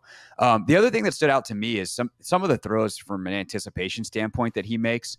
The Ertz almost touchdown, like that one maybe is a hair late, but it's still like Zach's not quite out of his break fully yet before he throws that, and he's got to throw it like that. And really, that's one where if Zach, I actually think a younger Zach Ertz catches that pretty easily. Where he can like go up, snatch it, and turn and protect his body a little bit more, and he's just not quite as twitched up as he was in his early 20s, because none of us are. But there's another play to Ertz with 14:26 to go in the third quarter. So this is the third play of the third quarter. They hit a De'Ami Brown screen to start the quarter. And then actually, no, sorry. I think this is actually the second play of the third quarter. They hit De'Ami on a screen for 6 yards. And then Jaden puts a ball literally between 5 Bears players. I think it's a CO situation. It's a sail concept, yeah. Oh, is it sail? Yeah, because Terry's running the high corner. And then Zach is running underneath it on a deeper, it's like an intermediate level out. And Jaden has to throw the ball exactly when he does, and it is literally between 5 dudes. And you're just like, okay, that's what we're doing now? And so I think that's something that's been fun to watch on the quarterbackiness scale, if you will, Logan, is to watch him continue to throw with more and more and more anticipation and more situations. And you're not going to see a throw that's more anticipatory and perfect in terms of placement and all that kind of stuff than a throw deep to the outside against 5 or in between 5 dudes to your tight end. Yeah, and again, like a lot of things going on here. I'm really glad you brought this play up because it is an excellent throw. I think the play design is also excellent with Cliff. They kind of, getting in this split back, kind of orbit motion, put a little window dressing on it. This is a play that they've run a ton this year, and it's good that they've found different ways to kind of formationally hide it. So they pull the backside guard, comes to the front side. They get the linebackers to step up a little bit, but good kudos to the Bears. They get a little bit of depth, right? And so this is NFL open, significantly open, like when he's getting ready to throw the football. But I think it's, like you said, the touch, the layering, understanding that the window's secure. Like I think the other thing is, like Terry, you mentioned, is running kind of that, I'm going to call it a pylon, like you're going to run that corner, that high corner to kind of clear it out. Understanding that the DB to that side is not looking at you is also a big thing. Like he is a zone player technically.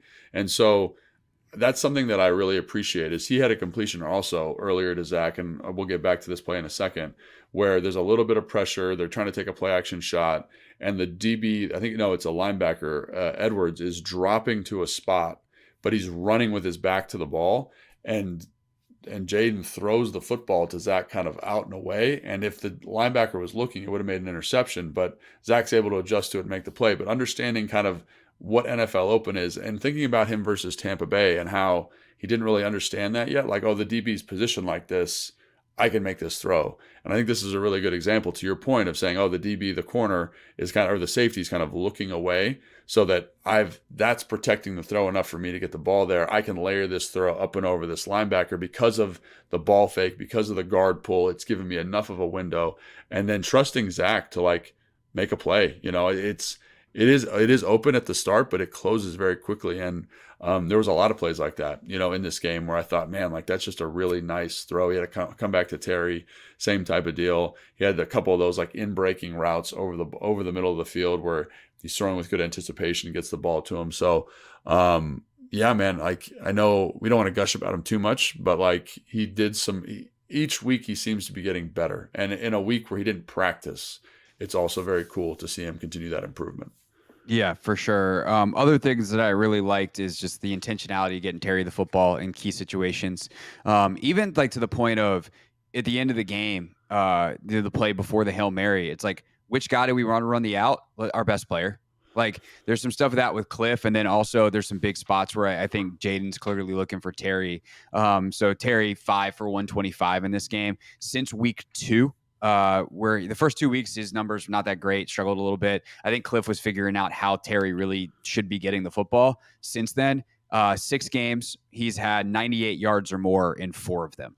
300-yard games and a 98er, and then 52 and 53 in the other one. So that's really good stuff to see between Jaden and Terry. I think the other thing that I would wonder is the Bears were able to do obviously some stuff in terms of preventing them from scoring. We talked about how a lot of that was self-inflicted, the penalties, but is there anything that you see, and I'll open it back up to the whole offense, not just the run game or not just the pass game here in Jaden. Is there anything that if I'm New York this week, if I'm Pittsburgh in 2 weeks, if I'm Philly in 3 weeks, that I look at this tape and go, oh, okay, maybe this is something that we should do because this Bears team did a better job stopping this offense than anybody else has in weeks? Yeah, I don't know if there's anything that jumps out. I think obviously the thing that I came away with is the 8-man boxes versus the run, kind of making sure you have enough resources allocated to that is going to make it tough. I also thought some of the stuff they did in lighter boxes, so even when they were in 2 shells, the line movement stuff was interesting. And it seemed to present enough issues for the offensive line in certain situations that it just decreased the rushing efficiency enough that we're talking about it today. I think the other thing was the blitz, like how we're calling our protections, I think was the other thing that I noticed in this. Like you could maybe exploit some of those. Oh, we got the rotation here. That's the guy we're working to. Oh no, we're bringing it this way. But that's just kind of good ball. You know what I mean? That's just like good football 101. And so I don't know if teams will adopt some of that stuff, but those things kind of popped up. But on the whole, like to your initial point, like there wasn't anything egregious that I thought, because like you said, they did move the football, and if it's not for 2 illegal men downfield, there was a offsides in the red zone. Noah had a really bad drop early in the red zone. Who? Noah Brown. Yeah, he did. He had a drop. bad. What happened to that guy by the end of the game? By the way, did he make up for that at the end? I think he did. Yeah. Oh, but okay.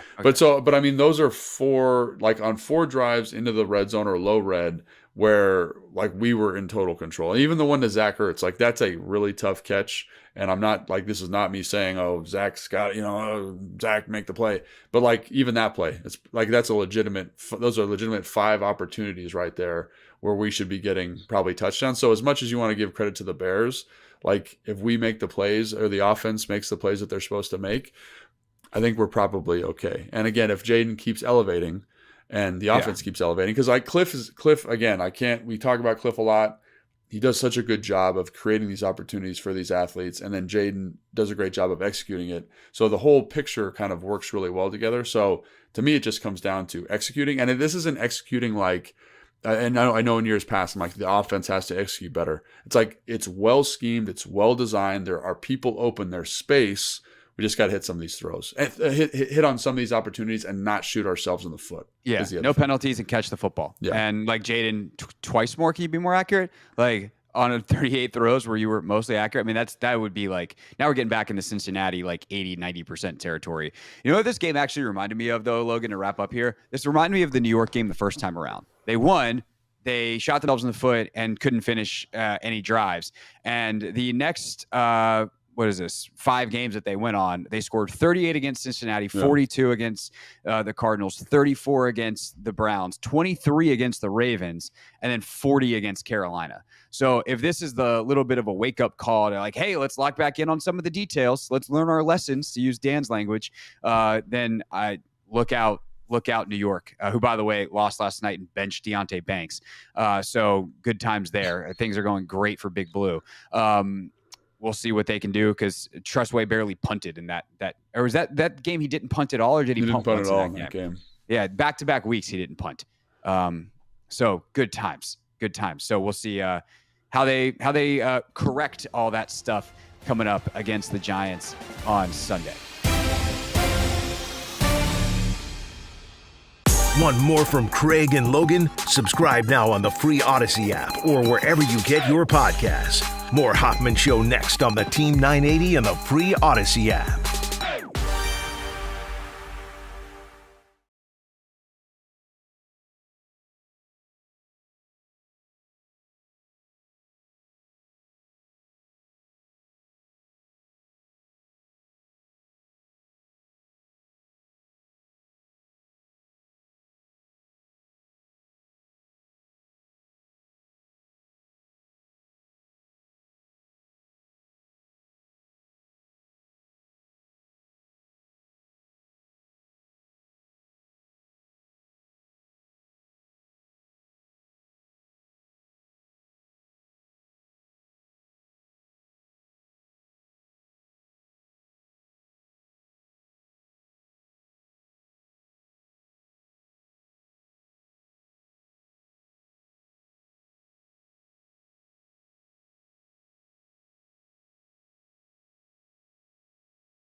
It's the Hoffman Show. We're on the Team 980, and coming up at 6 o'clock, our NFL tier rankings. We will break down every team in the NFL, where they fit, what neighborhood they belong in, and do the Washington Commanders finally crack the elite contenders? The, what do we call it? Not the elite contenders.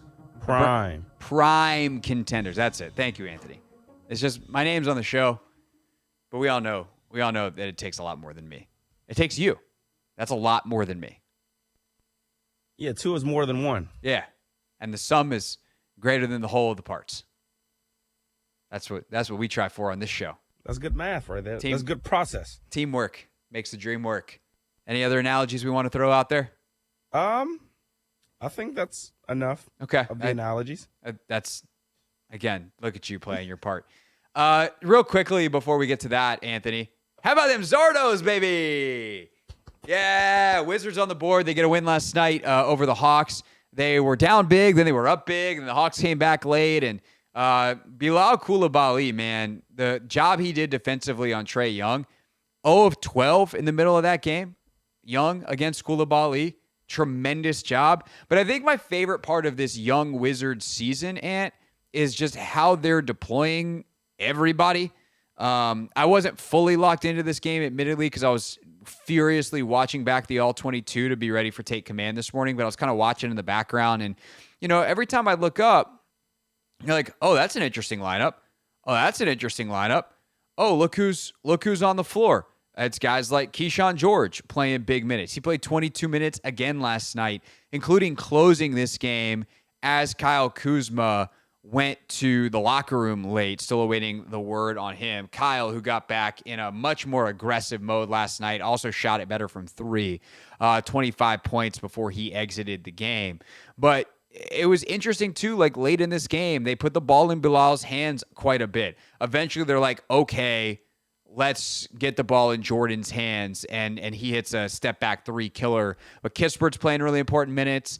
Bub plays above 20 minutes again in this game. But they tighten the rotation down a little bit. And I do wonder, if they play a few more guys on Wednesday against Atlanta, knowing they got the same team a couple of different times here as they continue to tweak and experiment. But the other thing that I thought was interesting in this game is Jonas Valanciunas starts and plays 22 minutes. So they move Sarr down to the 4, and Bagley plays only 4 minutes in this game.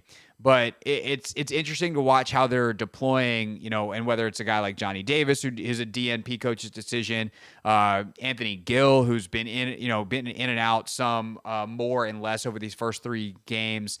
Patrick Baldwin Jr. has played pretty well in the first couple of games, DNP coach's decision. I'm curious to see how they continue to experiment in kind of this season of experimentation that they're throwing at. But in the fourth quarter last night, they scored 37 points. They're getting up and down. They take 44 threes in the game. They hit 21 of them, which is fantastic. And they're just continuing to tweak ways to make sure they get the most out of their young players. And it's kind of fun to watch them experiment in real time. I mean, I think that's also just the beauty of us being in this second stage of our rebuild. Just being able to just experiment, see what our guys can do, and also just putting the young guys out there so that they can get the reps. I think we saw this with OKC. They were young. They got a lot of experience. They got to get up and down the floor. And the fact that, it resulted in a win yesterday, I think that points for good signs because it shows to us we can play with some of these teams that are already, sort of kind of contenders, but not really. I mean, we're in the East, so yeah, there's that. Well, I mean, look, Atlanta had the number 1 pick last year. I know they won the unlikely lottery, but that's not a good basketball team. No. I think that another thing that's kind of interesting to watch is the Jonas minutes because Valanciunas is really good. I hope he won't mind me spelling this, but I was talking with David Aldridge in the press box before the game on Sunday about the Wizards a little bit, and he's like, "Man, Jonas can mess around and win them a couple of games. Like he's a good basketball player who knows how to win." And so they gotta be careful with his minutes if they want to be playing capture the flag, if you will. By the way, Cooper Flagg signed a Gatorade deal today, but it's going to be interesting to watch because what they did in Oklahoma City early on with Shea was CP3 got that team to the playoffs. And then CP3 leaves, and then they take a step back, and then ultimately take a huge leap forward. Mm-hmm. So I think that's going to be the fun thing to watch is, I think Valanciunas can insulate Sarr a little bit and let him do some different stuff. And that dude plays hard. It is fun to watch him play, even if he's still very much figuring it out. But, he's doing the things they're asking him to do. He's taking threes. He's not good at it yet, but, you got to get used to taking them, and then you improve your shot over time. But it's fun to watch, which I think was the hope this year. Is I know they're not going to win a ton. Congrats to them for winning the other night. And if they win more, great, cool. Obviously, I think the best thing long-term is to have a great pick in this draft. So, maybe not too much if we're saying the quiet part out loud. But realistically, at least let's make it fun. And through 3 games, I think they've been competitive in the first 2 until they just were overmatched at the end. And then last night, that was pretty fun. Being competitive down the stretch and seeing the young guys get after it. So next game for the Wizards tomorrow. Of course, you'll hear it here on the Team 980 pregame at 6:45. Tip-off at 7 with Dave and Glenn. Coming up next, though, it is our NFL tier rankings. Oh, buddy. Commanders, prime contenders, might be about that time. With the second pick in the 2024 NFL Draft.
Hour number 3 of the Hoffman Show here on the Team 980. Always live as well on the free Odyssey app.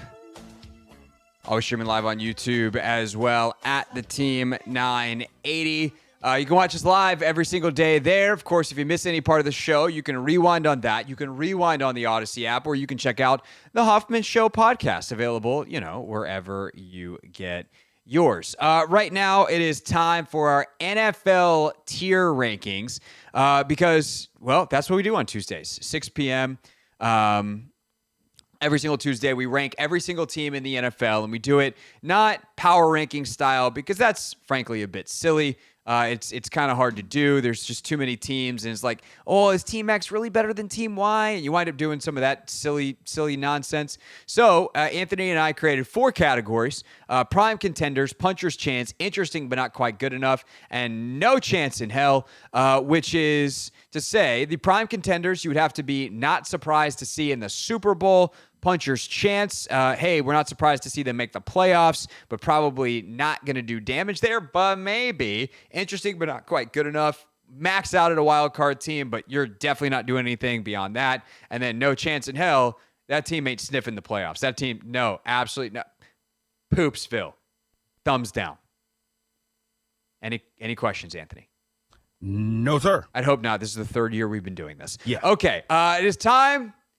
If you'll hit the music, please, because normally I hit the music, but I'm operating from home today because navigating Washington, D.C. today. There's a lot of stuff going on. Prime contenders time. Kansas City Chiefs. That's the first team on the prime contenders list, Anthony. They haven't lost yet. Yeah. I think they get to stay. And the rich got richer. They got Josh Uche.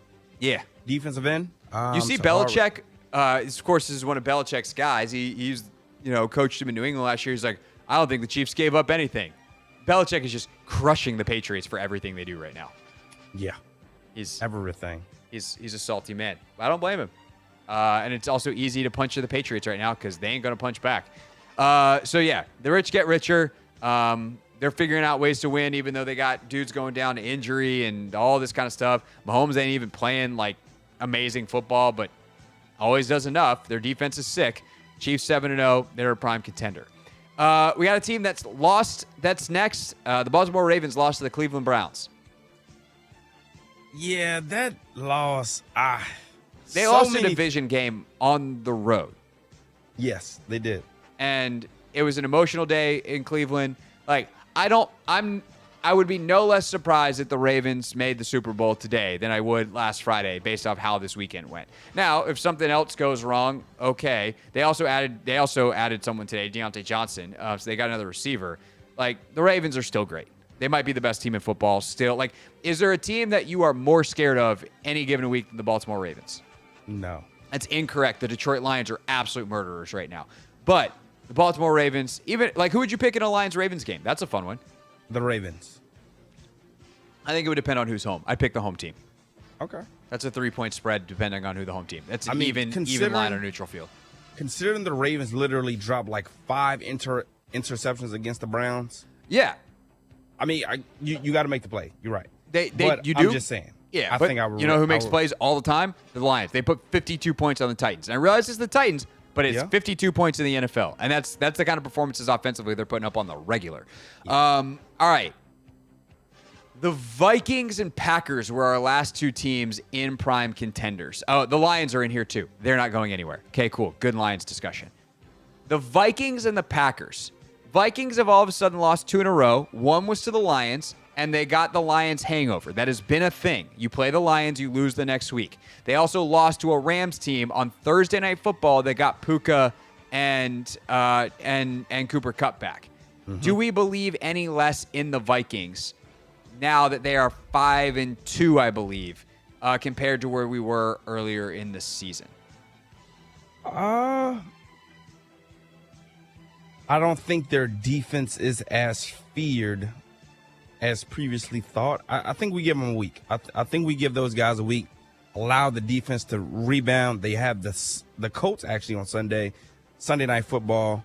They're playing against a 40-year-old quarterback, so I expect them to take care of business. And if not, then I think it's time for them to go down. I already moved them down. I didn't even see it. Yep, I snuck it in on you. Here's the reason they're going down. Did we really believe in the Minnesota Vikings? Sam Darnold played pretty good. Like, I'm not saying they're not good, but are they on the level of the Chiefs, the Ravens, and the Lions? No, but they never have been. The thing is, they kept winning, so we had to put them up there. And at some point, you have to go, well, I don't know. Maybe this team has got something to them. Maybe Sam Darnold really is this much better. But at the end of the day, Brian Flores is really good. A defense that's that aggressive, that's a razor's edge, man, and it's going to backfire eventually. They are, to me, the definition of a puncher's chance team. They are definitely good. They are definitely dangerous. Darnold, if he gets hot, that dude can cook. Obviously, you throw it to JJ, he can make a million things happen. But are they really a team you trust week in and week out? Prime contenders. Would you be surprised if they wound up in the Super Bowl? I would. They're puncher's chance to me. Yeah, it's probably going to take them beating the Packers, the Lions, in their division later this season. So I guess we'll revisit it later, but perfectly said. All right. Green Bay Packers. Jordan Love can't stay healthy. And we've insulated the Packers before because of the fact that Jordan Love was in and out of the lineup. Are we going to – they won. It was closer than it should have been. Malik Willis throws the walk-off – or not the walk-off, but throws a touchdown pass to seal it at the end. Yeah.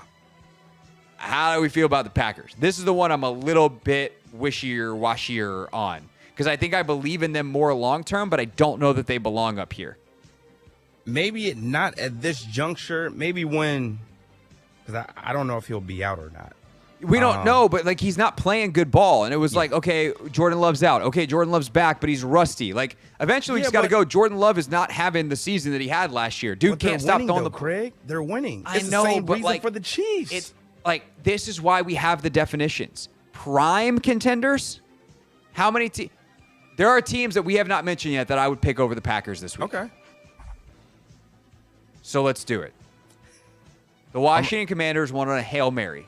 They also dominated that game for 3.5 quarters. Their defenses look significantly better, and Jaden Daniels is a top 3 MVP candidate, no matter how you slice it. We've resisted this long, but they just keep playing, down in, down out. They're playing phenomenal football. And they went toe-to-toe with Baltimore. I know that they definitely got outplayed in that game, but they found ways to be punchy. They found ways to keep it close, and they never back down. They have the mentality that it takes to play with these teams. And I know that they're understaffed. I know that defensively there's to be desired in the secondary and in the pass rush. But, would they definitively have the least nice house in the prime contender neighborhood? Yes. But I think it's time, man. They're 6-2 and number 2 in the NFC. And is there another team? There's one other team in puncher's chance right now that I want to move up. But is there another team in that list that we're going to go through here in a second that you would say is better than Washington? How many teams in puncher's chance that right now, looking at that list that I realize not everyone can see, but we'll go through them in a second.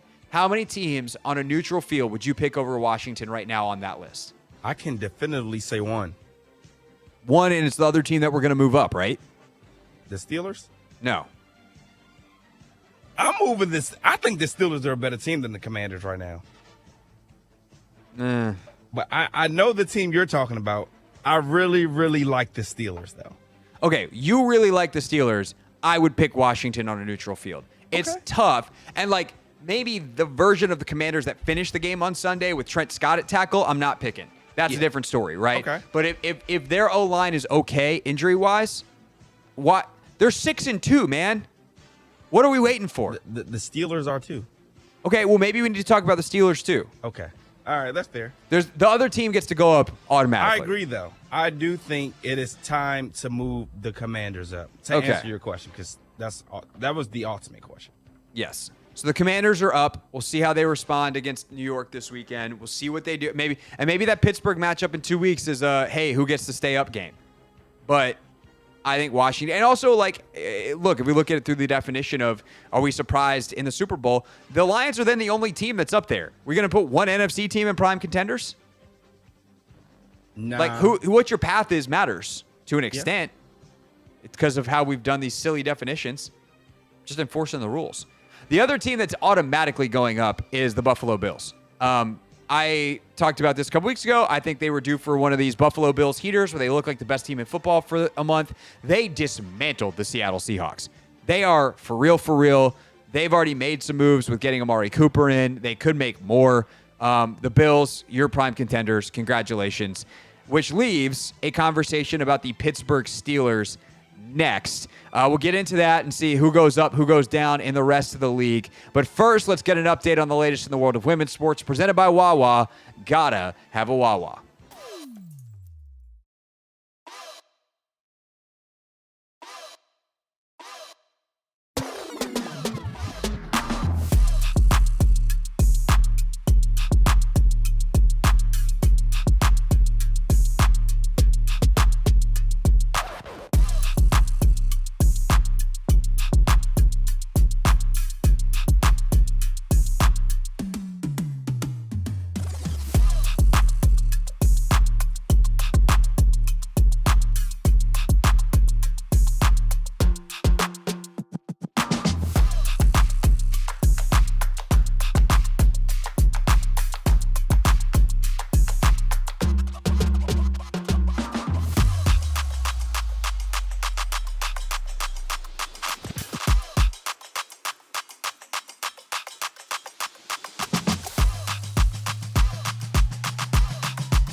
It's Hoffman Show. We're on the Team 980. We're always live as well on the free Odyssey app. Continuing with our NFL tier rankings. So, the prime contenders so far are the Kansas City Chiefs, Baltimore Ravens, Detroit Lions, Buffalo Bills, Washington Commanders, and Anthony, please lay out the case for the Pittsburgh Steelers being added to our top tier.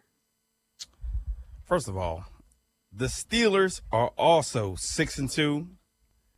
Defensively, they've been stout all season long. And Russell Wilson, he has come back. He's played in 2 games, and he has that Steelers offense humming. The run game is going. He's getting his playmakers involved. Calvin Austin had a big night last night. George Pickens continues to have a good season.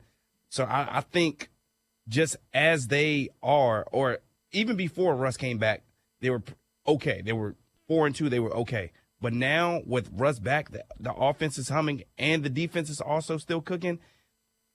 I think they're one of the teams flying under the radar in terms of, teams to look out for in the NFL season. Here's the thing. I don't really trust their playmakers long-term because George Pickens has proven himself unworthy of being trusted. I don't really trust Russ long-term because he's Russell Wilson, plays tends to fluctuate. I kind of think there's a ceiling on this team. Najee's really good. Like, Russ is definitely, more than competent. I mean, even last year, his numbers were pretty good in Denver. I realized they wasn't doing what they wanted, and there was a whole bunch of other stuff, but at the end of the day, their defense is nasty. Their offense is good enough to compete in any game with that defense being nasty. I'm not going to get celebratory over a win over the Giants, but I think you're correct. I think if the Commanders are up, the Steelers go up, and then we'll see how these two teams match up in a couple of weeks. FedEx Field on November 10th? Yeah, November 10th. So Steelers are up. Okay, so puncher's chance is the Packers and Vikings, who we got moved down. The Texans, not very impressive. They lose Stephon Diggs, but they still have C.J. Stroud. They still have a defense that's can make some plays. I think they stay in puncher's chance. Eagles, congratulations. You played good football. I think that's good.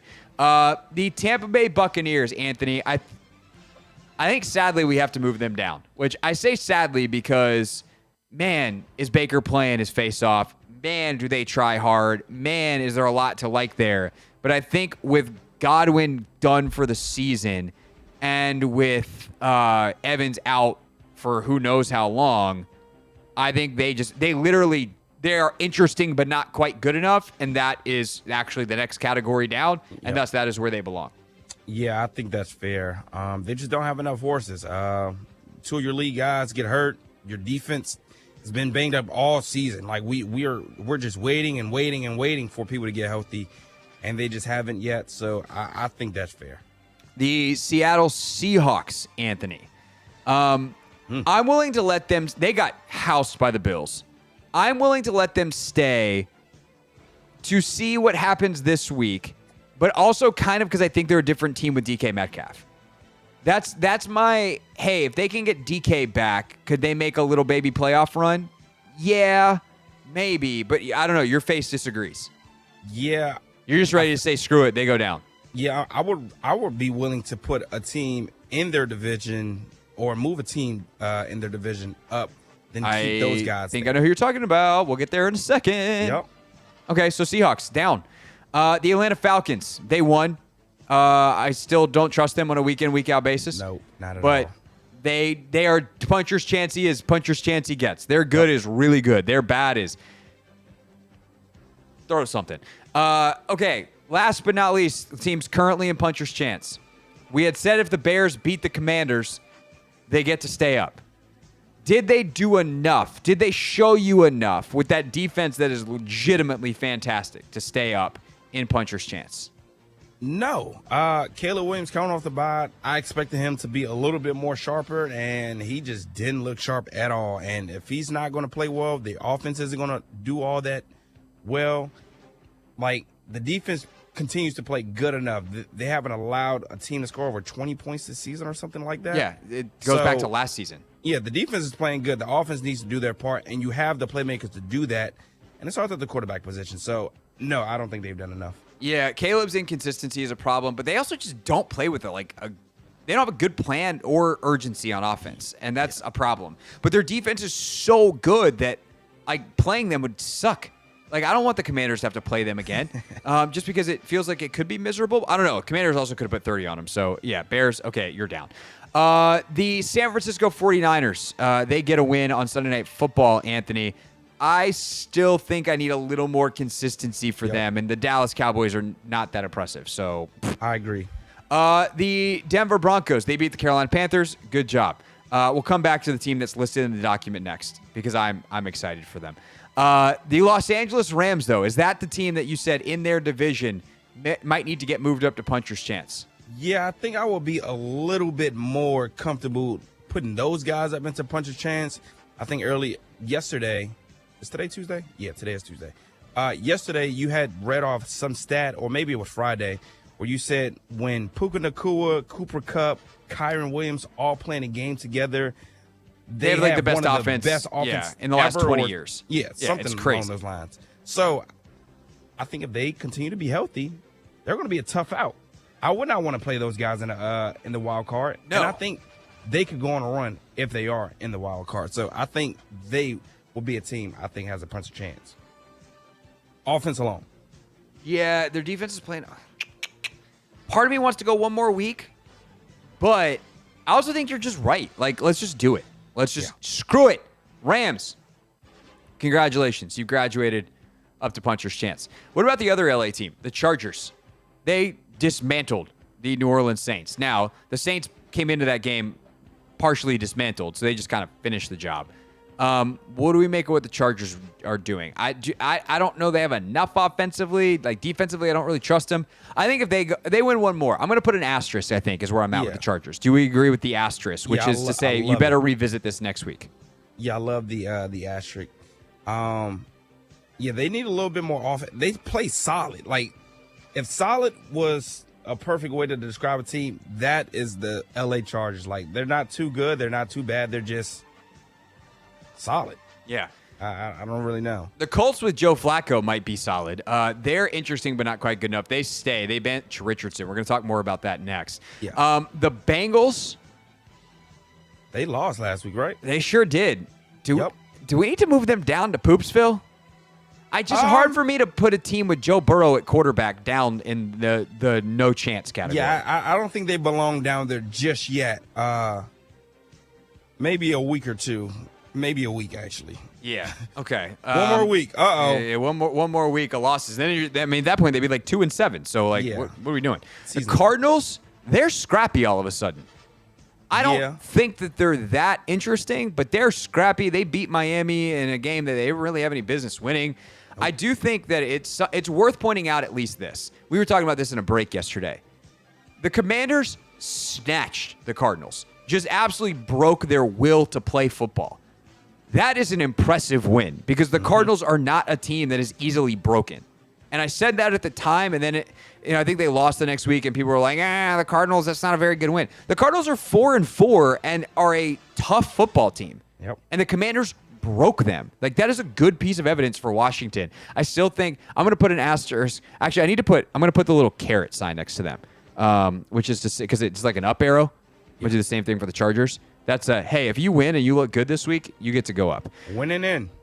The Dolphins. I'm willing to give them one more week with Tua in the interesting category. If they lose next week, you're dead. Yeah. The Dallas Cowboys. Are we ready? I think it's too early to put them down, but they're on life support as well. They're turning down. Yeah. It's not good. But also, like, if they can get Micah back and they can get some, they're injury plagued on some level, especially defensively. One more team that is worth talking about in the interesting but not quite good enough category that we need to consider going down. I don't even think we need to consider it. I think New York Jets, one-way ticket to Poopsville. Y'all suck. I hate you. This makes me so happy. I'm putting you at the bottom of Poopsville. You're going below the New Orleans Saints because you deserve it. Because you handed your entire franchise over to a guy who wasn't that good in his last year in Green Bay and spends his offseason in dark caves instead of at OTAs with his teammates. Goodbye. You're in no chance. They joined the Raiders, who stay, the Jags, who stay, the Patriots, who, despite beating the Jets, stay, the Panthers, the Titans, the Giants, and the Saints. The one team I didn't mention there that is currently in Poopsville, but because of the injury at quarterback where they all of a sudden look better with their backup, are the Browns interesting at least now? Do we move them back up? Yeah, you get Chubb back. Jameis obviously is an upgrade at the quarterback position. So I don't think they put on. I'll say this. I don't actually believe in the Browns. I don't either. I don't. But if you beat the Ravens, you beat a prime contender, you get to come out of the basement and play with the rest of the children for 1 week, and then we're going to send you back down when you inevitably lose again. Okay, that's the NFL tiers. Read them and weep. We'll update this again next Tuesday, and of course we'll pick every single game of the NFL slate at 5:30 on Friday. When we get back here on the Hoffman Show, ton of NFL news. We'll go around the NFL next on the Team 980.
Hoffman Show. We're on the Team 980. We're always live as well on the free Odyssey app, streaming live on YouTube too at the Team 980. You missed any part of the show? Make sure you check out the Hoffman Show podcast, where you can check out, if you're just tuning in, which you just missed, the NFL tier rankings. And we have finally moved the Washington Commanders into the top tier. Coming up in a few minutes, we have Real Things Real People Said into real microphones, where you'll hear from Commanders wide receiver Noah Brown.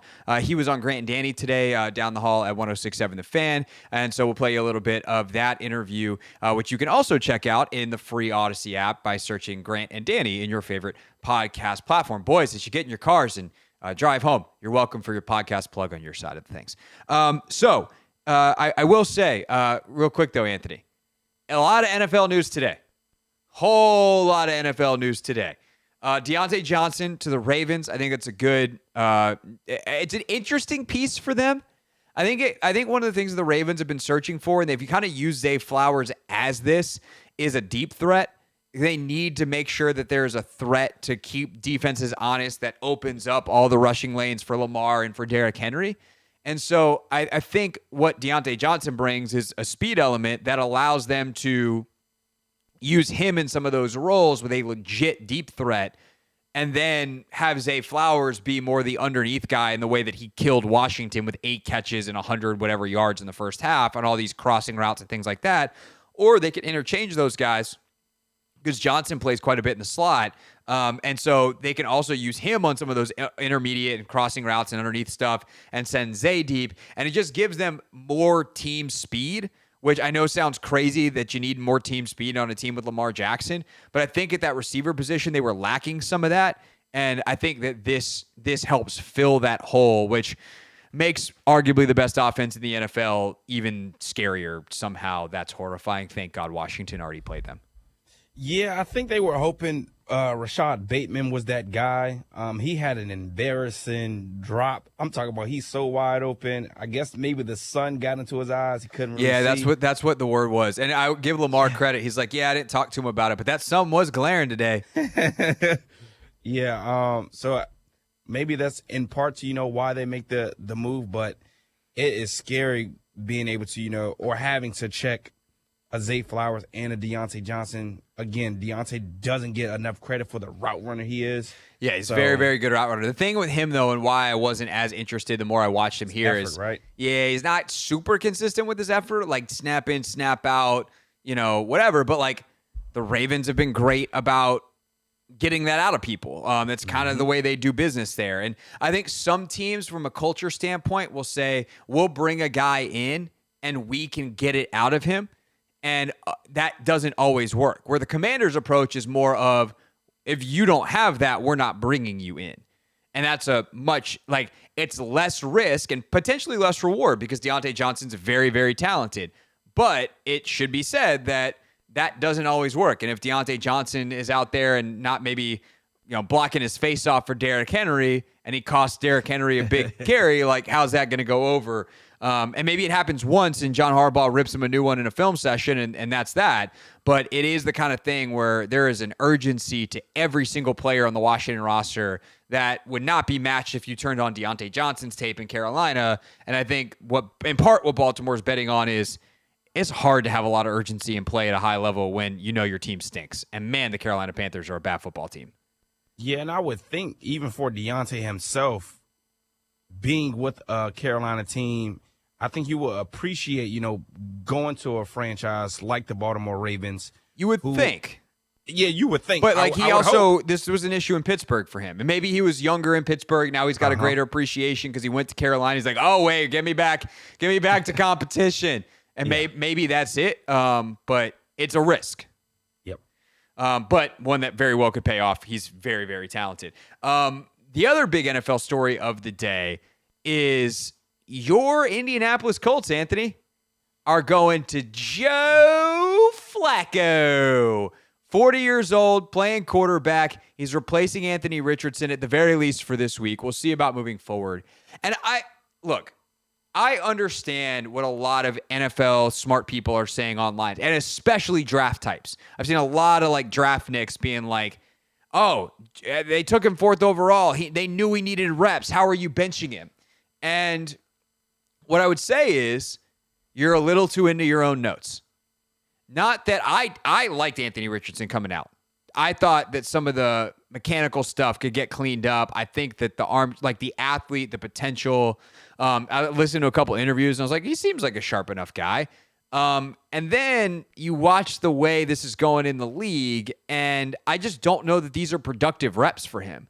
I think it might be more beneficial to sit behind a Joe Flacco and watch Joe operate the offense and continue to practice, hopefully at a high level, potentially have some learning experiences of watching what it's like, to play at that level. And I don't know what he's like in the building, obviously, but clearly there's some stuff there that they're not super psyched about. And I wonder if the locker room's also upset. And I'm not asking you to spill secrets because one of your best players, your best friends is a player on the team. So don't say anything that's going to get you in trouble here. Nah. I don't know if you've talked to Z about any of this or whatever. But like the point is, like, if a quarterback taps out of the game for a play because he's tired, I'd imagine that doesn't sit super well in the locker room. So to all the draft people out there, like, yes, they took a guy they knew was going to be a project.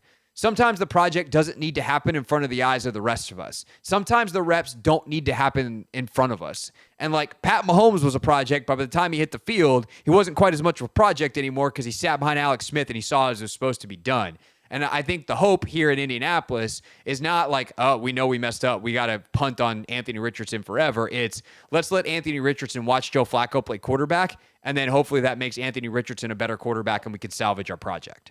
Yeah, I think that's perfectly said. I was actually I wasn't talking to Zaire. I was talking to my other line brothers or frat brothers that primarily watched the Colts, and I was being a little hyperbolic, about the whole situation.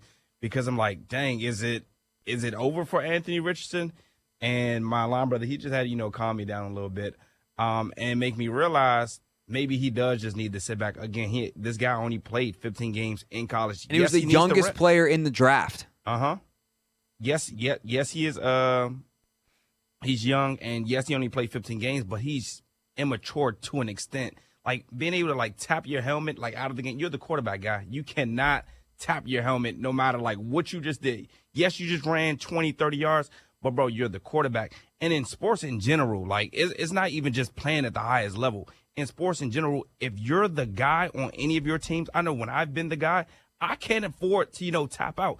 I'm going through everything. I could have a sprained ankle. I could have a hurt pinky. I'm not tapping out of those games because you have never been paid to play sports. I haven't been paid to play sports, but I'm just saying tap out on the third and goal, like you can't do that.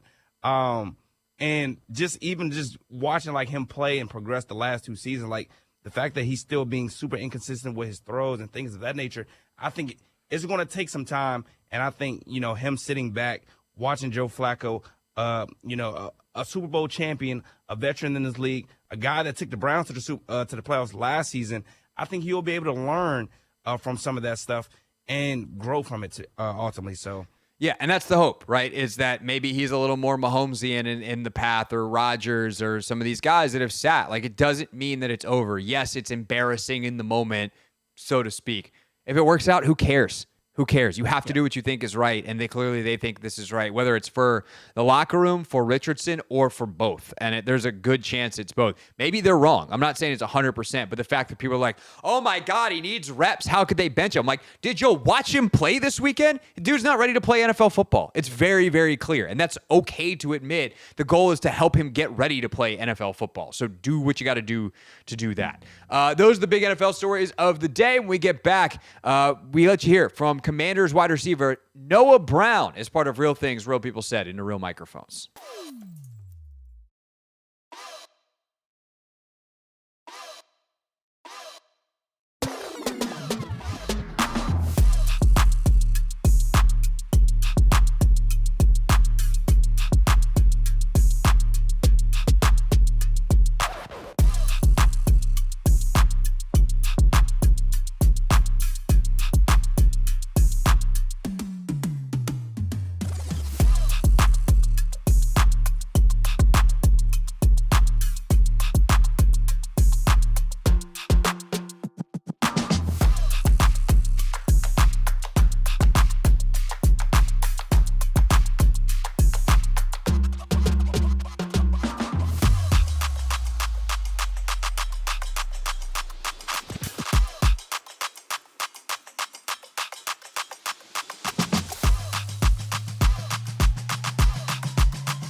It's the Hoffman Show, wrapping up here on the Team 980, always live as well on the free Odyssey app.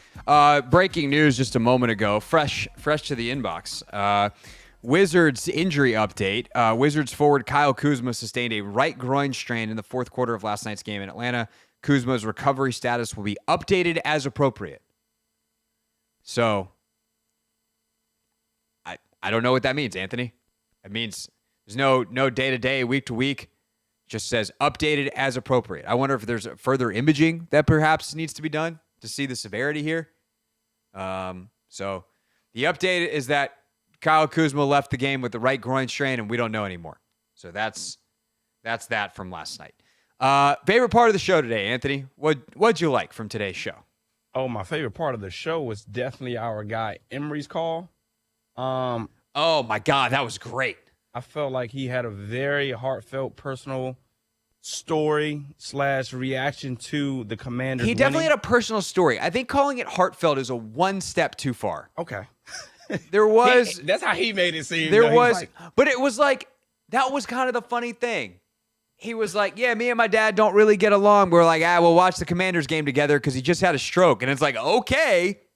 Like, I feel like this could have been part one of what could ultimately be a heartfelt story. Okay. But he's making an attempt, and Emery, I'm proud of you for doing that. Yeah. That's the attempt at healing. You never get it without trying. So, good job, Emery. I shouldn't have been. Anthony, I should have just left it at heartfelt. It was good. It was right. That was my favorite part, though. It was a great storyteller. Yeah. Worth the listen. End of the 4 o'clock hour. It's how we ended the 4 o'clock hour. That was really fun. People really enjoyed me saying, talking about my pettiness off the top of the show. Although I'm telling you, I'm not doing that on a regular basis. But as I said yesterday, show's entertainment. If you insert yourself into the show, you might just become entertainment. It's how it goes. That's how it be sometimes, man. Anthony's experienced that. Hey, look. I've done it to myself before. Now you have. Tomorrow, by the way, speaking of entertainment, Competition Wednesday. It is. Are we doing the thing? What thing? The ice bath. Yeah, we need to do that. What time? Are we doing it? Are we going to do it tomorrow? Do we have a meeting tomorrow? We do have a meeting tomorrow. All right, tomorrow is not going to work for me. I have something to do at 12:30. So it's a tight. Oh, because we were going to do. Where were we going to do it? Somewhere close by. Yeah, around the corner. Okay. Literally around the corner. So maybe the following Wednesday. Okay. Bet. Say no more. Because then I'm gonna be so scared. Because then we can do it and then go to work and we won't have a meeting because our meetings are every other week. Okay. And depending on what happens tomorrow, maybe someone will have to buy someone else lunch afterwards. True. At this point, I don't know who won. I don't either. So I haven't even looked. We will see if the wheel is behind Anthony or if it gets wheeled back into my side tomorrow at 5:30.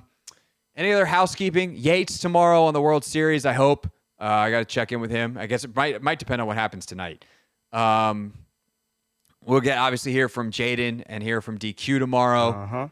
I think we're going to get Sainer still later this week. I'm working out the timing, but I think that's going to be a Thursday bit. All right. And then Dave Johnson. Oh, that's what I have to do tomorrow before the show. I got to make Dave's new intro. Okay. So tomorrow. I'll remind you tomorrow. Yeah, we also got to figure out the timing because 6:15 typically we would be doing. But yeah, we are pick six early. So we gotta figure out the timing. We did it last year. We'll go back in our notes. Yeah. Anyway, let's let people hear from Noah Brown. Real things. We're not going to be sucked this year. Real people. 5 and 11, not very good. Said into real microphones. You know, the culture is actually damn good. Alrighty then. Noah Brown, Commanders wide receiver, was on Grant and Danny today, and they started off by asking him, hey, after you caught the most famous play of the NFL weekend, how many calls and texts did you, Noah Brown, have by Sunday night, Monday morning? Man, too many to count. My phone was kind of malfunctioning when I got back to it. But it's been crazy. It's been a blessing, and I'm glad we were able to get the dub. That's really funny. At first I was like, Noah, they tell you how many. There's a little red dot next to it. But I wonder if he's one of those guys that's got 1,000 texts to start with, and so yep. Like I would know. Like I literally just got a text from someone, and my little green message icon just now it's got 1 next to it in the little red dot. Nice and easy. Actually, it's one of the Commanders' PR staffers helping me schedule Mike Sainristil for Thursday. There it is. So we'll get that all straightened away. Did Noah Brown notice that Tyreek Stevenson, the man who now Matt Eberflus has said was supposed to be behind covering Noah on that play and was yapping at fans for the first 5 seconds after the ball was snapped, that Tyreek, and by the way, tipped the ball into Noah's hands because he didn't do his job and he did someone else's and did it poorly. Did he notice that Tyreek Stevenson was not paying attention? No, actually, I was unaware of that until after the game. With the Hail Mary being such a long play, the ball snapped. I just put my head down and started sprinting to the end zone with really no vision of what was in front of me until I got to about like the 10-15, and I looked up and tried to get in position. But by that time, I think he was playing the play. But, I didn't notice. Now, Brown looked to be very calm after the Hail Mary. Now, sometimes I think that can be deceiving because they got helmets on and he could be like screaming and we can't really tell. But it appeared that he was calm. So why was he so calm if he was actually calm? To be honest, just blur of the moment, really. I don't even think when I first caught it and scored, it fully registered what just happened until after Terry had jumped on me. Then you see I start jumping around. It was kind of just a surreal moment. It's kind of funny how players black out. I remember, I think it was Mecole Hardman when he caught the game-winning walk-off pass in the Super Bowl in overtime. He, didn't really celebrate. Yeah. Until Travis Kelce was like, hey, dum-dum, we just won the Super Bowl. The moment is truly too big to, be thinking that, though, Craig. I guess. I mean, I've never been in a moment like that. Me either. Every game winner I've ever hit, I've been fully aware. But it's I guess it's a little different when you're playing at 11 than it is a game like that. You notice it pretty quick when the whole stadium erupts, though. What was it like to experience that as the guy that everyone was yelling at/for? Yeah, I mean, that's the type of thing you dream about as a kid, to be a part of a moment like that. It's definitely a blessing that I was able to be a part of it. But, yeah, I mean, that's a feeling just like the fans will never forget, that I'll never forget being in that stadium and pulling out a tough win with my brothers and being able to celebrate that with them is something I won't forget. Gotta love it. Gotta love it. If you want more from this interview from Grant and Danny and Commanders wide receiver Noah Brown, you can check out their podcast feed. Also, they asked him about comparisons between Daniels and Stroud, so you'll be able to hear that in the full interview. Again, we'll have Mike Sainristil on later in the week. Looking forward to that. We got Terps Talk with Kevin Willard now here on the Team 980.